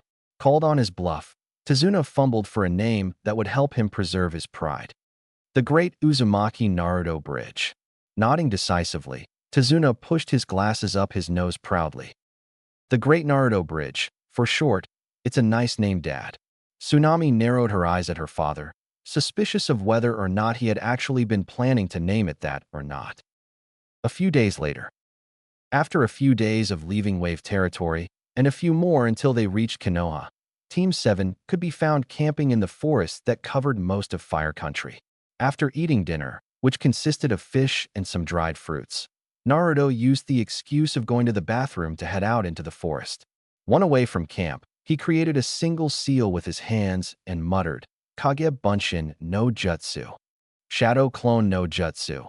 A single flesh and bone copy puffed into existence and waited for a few minutes until it headed back to camp. Satisfied, Naruto moved further away from the direction his clone had headed to until he felt he was far enough. Pulling out some shuriken, he used his left arm to improve his aim with it, and his right one to help it recover quicker. He practiced non-stop until he was so tired his aim was too far off to be used as self-motivation to get him back on task. Then gathering up the projectiles scattered around the area, he headed back to camp. He had been doing this since the first night they camped. For some reason, he didn't want the others to know of his training for this right now. Sakura knew he was working on his left arm, and she was smart enough that if she really set her mind to it, she'd figure him out. Thankfully, the clone just went right to Naruto's tent, so no one really interacted with it. If Kakashi got a good look at it, he'd know what it was, then become suspicious, and Kakashi breathing down his neck wasn't something the demon vessel needed right now. Sakura always took first shift for guard duty, then Naruto, Sasuke, and finally Kakashi. Once Sakura woke up the Naruto copy and went to her own tent, Naruto would dismiss the clone and take over his shift before switching with Sasuke. This use of his favorite jutsu was pre-formed every night until finally one morning Team 7 stood before the colossal gates of Konoha. The last thing he remembered was the cry of a baby not long out of the womb. This baby had a head full of golden blonde hair, and his face was scrunched up as he cried, curled up in a basket in the middle of a ritual setting. Then, he was being pulled toward the baby. Finally, nothingness. However, over the years, knowledge he had not discovered and memories he had not made filtered to him. But he was no fool. He knew it came from the other. That baby boy. Only what was very important to the boy or made a huge impact upon him. A girl with pink hair. Those memories were always surrounded with a cherished aura, even when the memory itself was never pleasant due to the pink-haired one's scorn. Though the girl's actions seemed to be governed by her affections for another. There were memories of sitting alone on a swing under a tree, watching other human children play. None invited the baby boy, now a young child, to join them. And whenever he tried to play with them, more scorn and anger. Walking through a village, and lots of people glaring. Cold, cold eyes. Not just scorn, not just anger, but hate. Pure, undiluted hate. It was the most common memory he gained from the boy. For a while, that was all. He couldn't even remember who he was now. All that mattered was when the next memory of hateful, ice-cold eyes would return. Of children scorning the boy, or of the girl who the boy gave such a fond aura but only scorned him in return. So long. For so long those were all he knew. Then, something changed. You are Kyubi no Kitsune that attacked the village. That memory shook up one of his own memories. And he knew. He was Kyubi no Kitsune. The memories of the boy, his vessel, changed. A man with a scar across his nose that the vessel bathed in an aura of family love. A boy with black eyes regarded as a rival and friend. A man with silver hair and one eye covered. Happy memories. The glares no longer mattered. Then, again the changed. But this time for the worst. And things changed. He was briefly exposed to the memory of the black-eyed boy on the ground until the vessel's anguish overwhelmed the memory, his anger sparking Kyubi's rage. No, don't change the memories back. Enough hate, enough pain. He saw what the boy saw, felt the air brush the boy's skin. A boy with a strange mask upon his face was within his view. It took only a few seconds to brush through the vessel's memory, now that he had near free run of his access to the boy's mind. He couldn't control, but he could learn. And he learned that the boy wearing the mask was the one who caused his vessel pain. Now directly connected to his vessel, the boy's pain was now his. And his demonic instincts, triggered by the boy's pain and suffering, caused him to react in the only way he could at the time. Destroy what caused Kyubi the pain of the boy. But, once Kyubi/Vessel's fists smashed the mask, did the boy's shock force Kyubi back down. The next memory he was exposed to was of the vessel slashing the formerly masked boy's throat. Pain, anguish, pain, anguish, pain, anguish, pain, anguish, pain, pain, pain, pain, suffering. Then, all was black one again. Only the thrum of suffering came from the vessel to keep Kyubi company in this void. But, yet, another change of memories. How do I know of Kyubi? He had heard that voice before. He couldn't remember whom it belonged to, but had heard it before. How do you know of it? That would be the vessel. I know because I knew him. No image with this memory of the vessels, just the voices. Then, a bolt of pain, of the Kyubi's own pain. Then, nothing. Irika, I am grinned and waved as the academy teacher walked up. After Irika sat down and ordered, she brought him his drink. Do you know when Naruto-kun will be back? But she was disappointed with the shake of Irika's head. Oh, she deflated, worried about the blonde who proudly held the title of Ichiraka's best costumer. Hokage-sama told me it should be sometime this week. You'll see him then, since I promised to have ramen with him when he got back, my treat, since this is his first mission outside of the village. Forget the mission. This was the kid's first time out of the village, right? Old man Ichiraku asked, peering into a pot of steaming ramen. Why spend money now? Knowing Naruto, he'll eat until you stop him from eating you out of house and home. A grumble from a flushed Chunin stomach was the answer. Hunger is always a good enough answer. The ramen stand's owner chuckled at Irika's expense as he set the bowl of miso ramen down. Adding some ingredient to a pot on the stove, the cook looked over at Irika. Hey Irika, you okay? I'm fine. The academy teacher stirred his ramen with his chopsticks. I guess I'm just worried about Naruto and the others. This is their first real mission. And to top it off, it's in another country. They also don't get along very well. Will, stealing a glass of water from his daughter, one she had filled up for herself, the man looked thoughtful. I'm no expert, but this might be the kind of thing that starts to cement how the team's relationships will be. It should make them start to find their own nooks and crannies in the setup of their team. You know, the rankings within the team and who is good for what. Is there anyone else on the team that we might know? Irika swallowed what he had been eating and looked up. The Jonin instructor is Hatake Kakashi. He grinned at Iam's blush. I've seen him here once or twice, so I guess you might know him. His teammates are Haruno Sakura and Uchiha Sasuke. The Uchiha boy? Who in Konoha doesn't know about him? Ichiraku asked, placing his now empty glass in the sink. Naruto's complained about him enough to us anyways. Kind of the cool, silent type I hear. He scratched his chin. And the other, Haruno Sakura, you say? Don't know her other than what Naruto's said. Naruto-kun has a crush on her, right? I am asked, refilling Irika's glass of water. He certainly talks about her a lot. And she's got a crush on Sasuke. Irika sighed. And Sasuke doesn't care much about either of them. Cheer up, I am said. Naruto-kun has a very strong personality and a powerful will.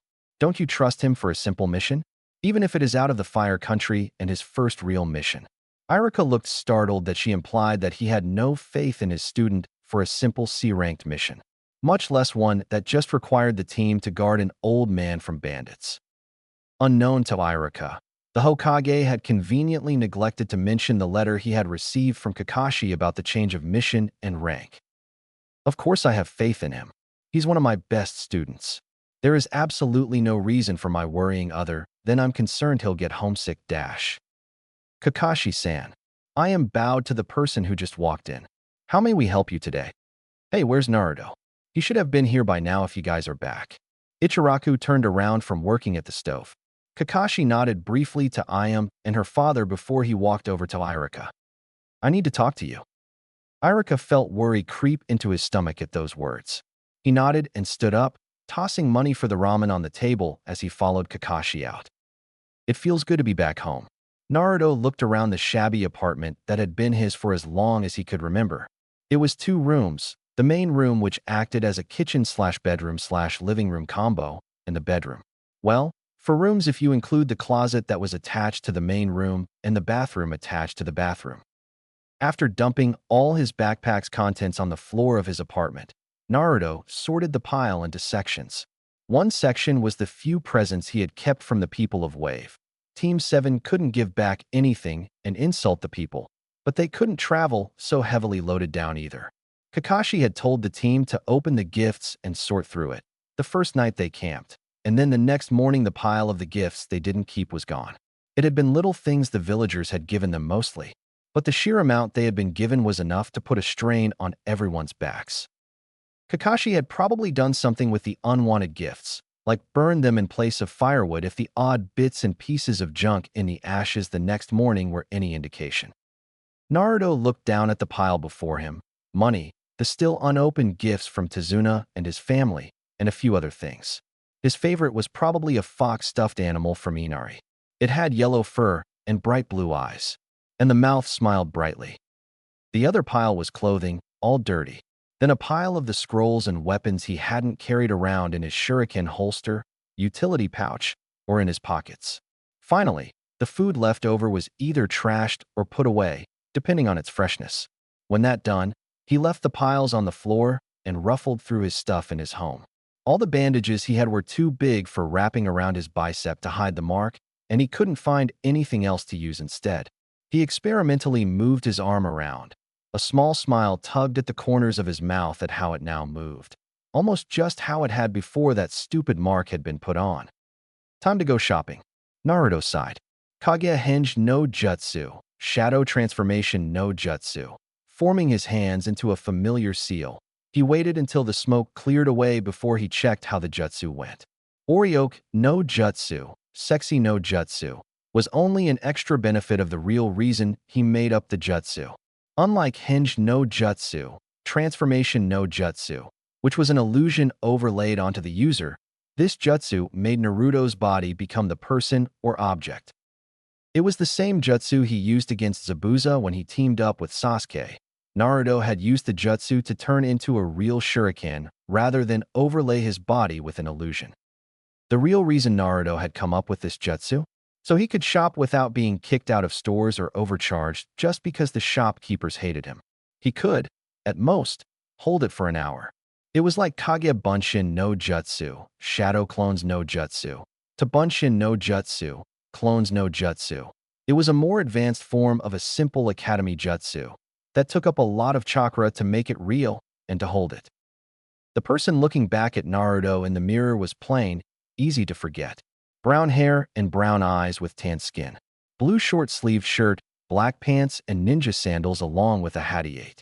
Looking over the form in the mirror, Since this was Naruto's first time in a long while using this jutsu, the Kyuubi vessel frowned.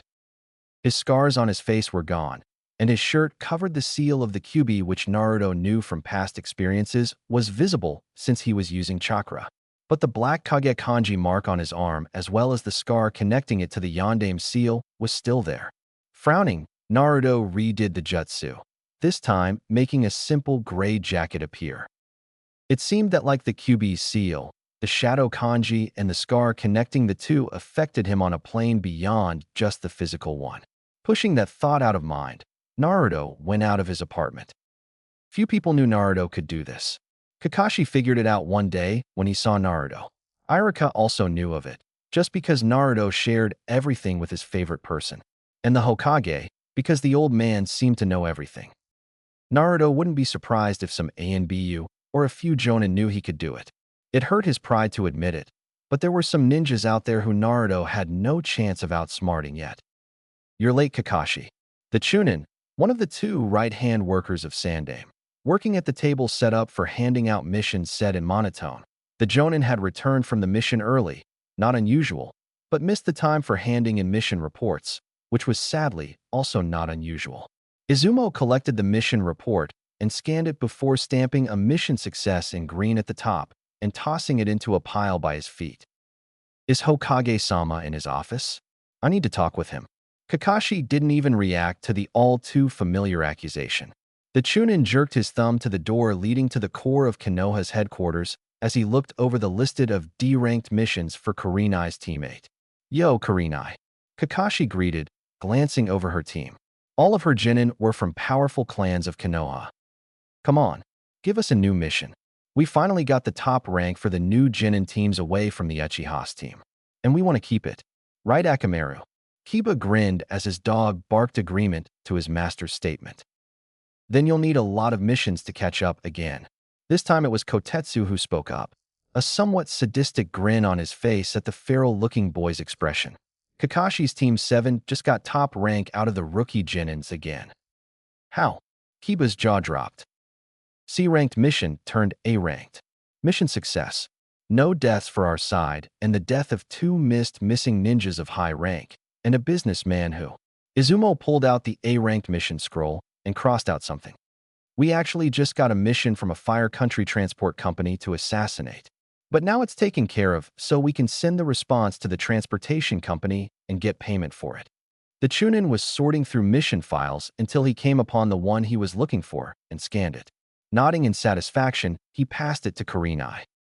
Kakashi had to wonder how the Chunin knew all of that, since he had just barely glanced at the mission report and had just had it turned in. "What the hell? Damn Uchiha bastard." "Actually, it was the Uzumaki kid who did most of it," Izumo said as he rolled up the D-ranked mission listing scroll. Kotetsu leaned over and snatched Kakashi's report off the pile on the floor and read it. He looked impressed. "Damn, the kid did do it." "Naruto." Shino's voice might have been uninterested, but the fact that he actually asked revealed it was quite the opposite. Kurenai, who had overheard Kakashi asking the Chunin about the Hokage, was slightly worried.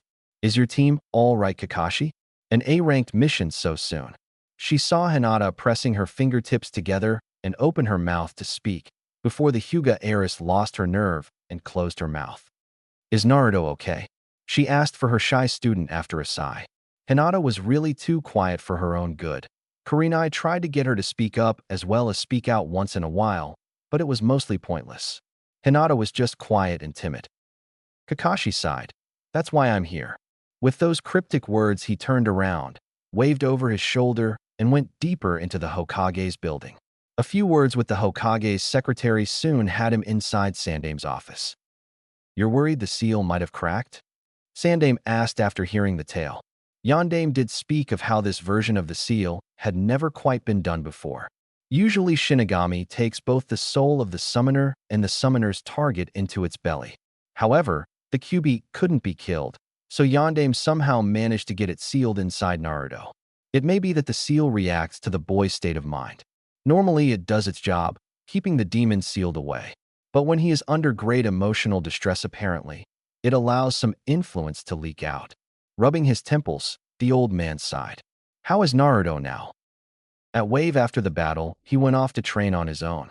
When we were coming back, he used a Kage Bunshin, shadow clone, to sneak off after dinner until it was his turn for watch duty. Sakura and Sasuke never realized it. Naruto is pretty clever when he puts his mind to it. The Hokage sat for a moment in silence, thinking, what did he do when he left the team? More training. Tazuna gave him Haku's Senbon needles. I'm not sure if that was such a good idea, reminding him of his first kill with the weapons of the one he killed. But I don't see any bad influence. He just gets memories. I'm guessing. But he does go off to practice with them. Thing is, he uses his left hand, so his aim is horrible. He keeps at it though, and always came back in time for his shift. What do you think caused him to start practicing with his left?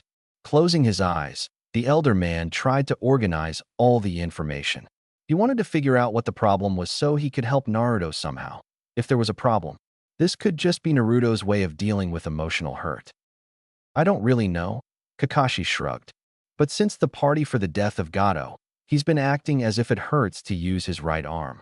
It's gotten better, but for a long time he barely moved it, and even then it seemed to cause him great pain. He might have seriously pulled a muscle when he threw the kunai at Gato. Since Naruto isn't that strong or fast, pulling off a feat like that might have caused some damage.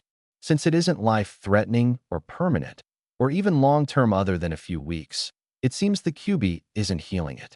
So I figured that if the Kyuubi hasn't done anything then, it's nothing to worry about. I did make sure that during the trip back to give him easier tasks and to watch him. But his arm is almost as good as new. Good, Sarutobi muttered.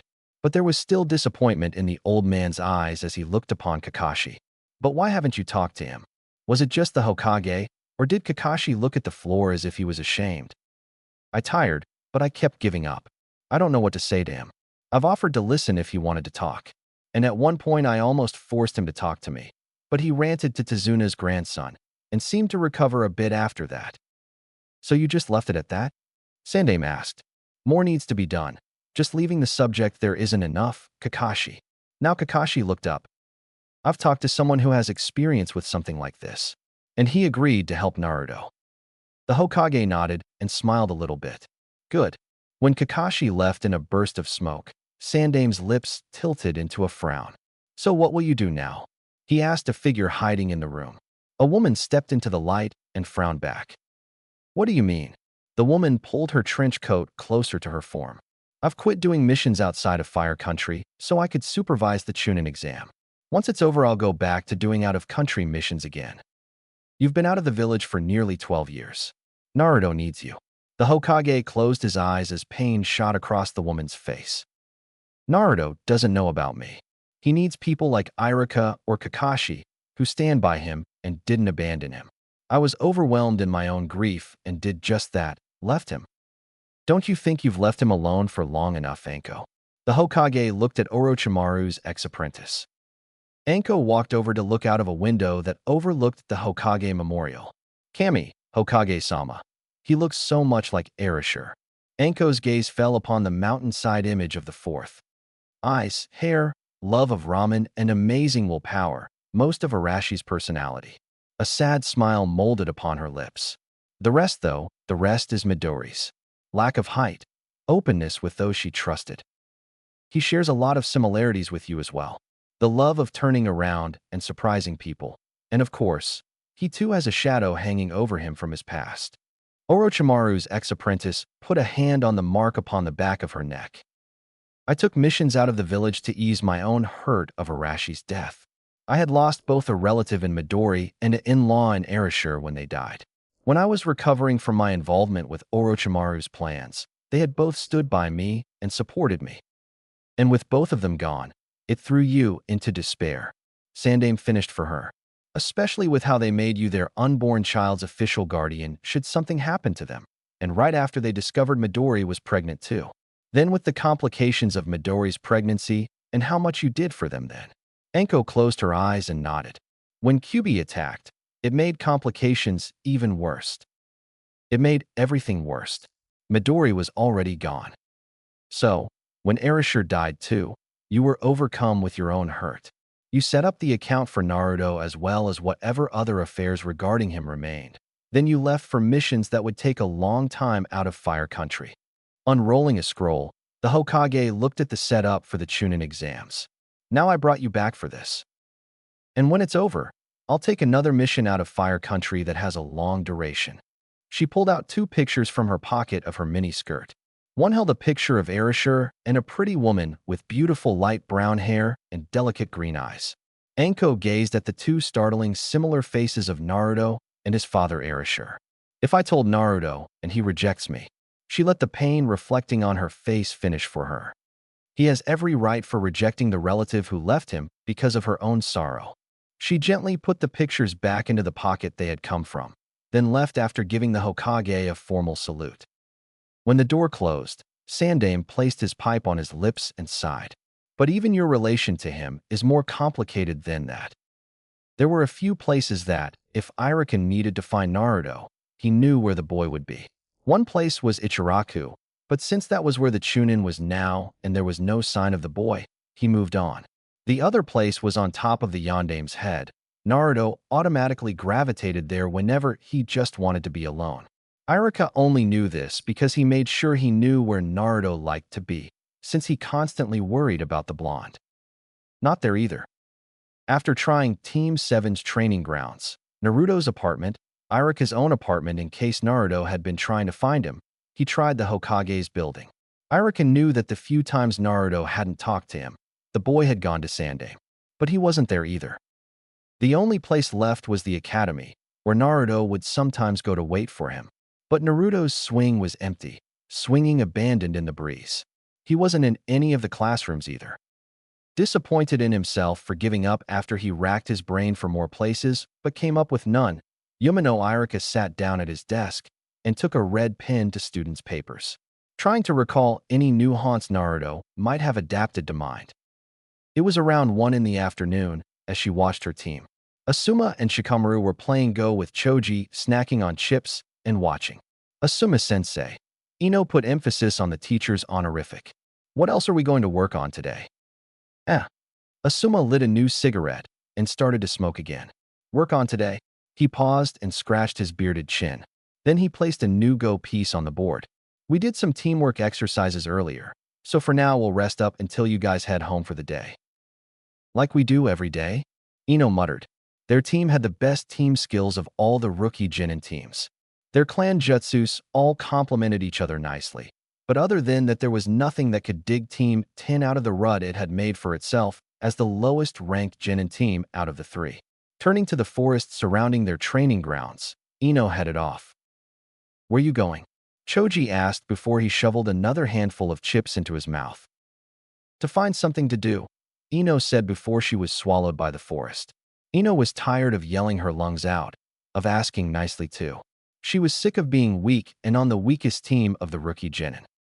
She had been the top kunoichi in her graduating class, only a few ranks away from the title of Rookie of the Year given to Uchiha Sasuke out of a class consisting of 30 students. She was one of the only 3 girls to pass the Genin admission test given by a team sensei and was a proud member of the 9 rookie Genins. But by now the other teams were sure to have trained hard and probably were much stronger than Team 10. Ino liked her team. Honestly, she really did. She trusted them with her life and figured they did the same with her. But her team had built that trust through their fathers being friends, Asuma being their teacher. Since they had only met him when he was introduced as their teacher, earned their trust because he was a Jonin and he ingrained himself in the Ino Shikacho gang. But mainly their trust had been built up through countless teamwork exercises. Instead of teaching them how to do a ninjutsu or that cool taijutsu move of Asuma's that involved a 2-kick combo and a punch with a wrist lock and a takedown at the end, Asuma had them do more teamwork exercises. That was good and all, but how could the team improve if the individuals couldn't? While Ino was thinking along this line of though, she absently had drifted through Training Ground 4, a training ground that was unreserved by any ninja teams for the day and was open for any ninja to use. She found herself soon coming upon a small clearing in the forest training ground. Hard at work, kicking one of the logs set up in the clearing to act as a practice post, was a ninja. Is that Naruto? Ino asked herself. First of all, his orange jacket was absent, leaving him only in a black shirt with his orange pants. The pants themselves were in a bad state, dirty and ripped in countless areas. It appeared as though Naruto had been at this for a long time. As long as she had known Naruto, he had never been much of a hard worker. In class, he was either fooling around or not paying attention. In all truth, when he had been the only person to not pass the graduation exam, she had felt sorry for him, but hadn't been really surprised. Then he had shown up for the day when the Jinin teams were to be made. He not only had a Hattie 8, but also was enlisted on a team. Ino, as well as everyone else in the class, had been shocked. It's not that she thought nothing of him. It's just that she never thought much of him. He was Uzumaki Naruto, prankster, Hokage wannabe Uzumaki Naruto. It was when she finally noticed the blood-soaked tatters of his orange pants that she made her finally realize that she could go away or go up to him. But staying hidden in the foliage sure as hell wasn't an option. Mind made up, she walked out from behind a tree. His focus was still on punishing the log, so he didn't notice her until she spoke. Since my teammates never push themselves too hard in our training sessions, I'm only guessing that when you start to bleed is as good a time as any to take a rest. With the last crack of bone and flesh striking wood, Naruto finished his training and turned around. "What are you doing here? This isn't your team's training grounds," Naruto said. Ino took a moment to scan his shins again. Blood hid most of his flesh that she should be able to see through the rips in his pants, so she couldn't really see how injured he was. But the fact that it was blood hiding his wounds from view made her sure that it was good she had stopped him from causing more harm to himself. "It's not your team's either," she pointed out. "Sit down. Let me take a look at your shins." She walked towards him, disregarding the body language that screamed, "Go away." "What's it to you?" Naruto asked, impassively watching her. Ino sighed. "Prankster, Hokage wannabe, rude Uzumaki Naruto." Yep, she had quite the shock when she found out that he had managed to pass. Because it's stupid to keep pushing yourself when you're already bleeding just by doing some stupid training. She then swung one of her legs out at the level of his ankles, her own foot and ankle held stiffly, and jerked his legs out from under him. She took a little bit of pleasure at the look of shock that was across his face as he landed hard on the ground. "What the fuck was that for?"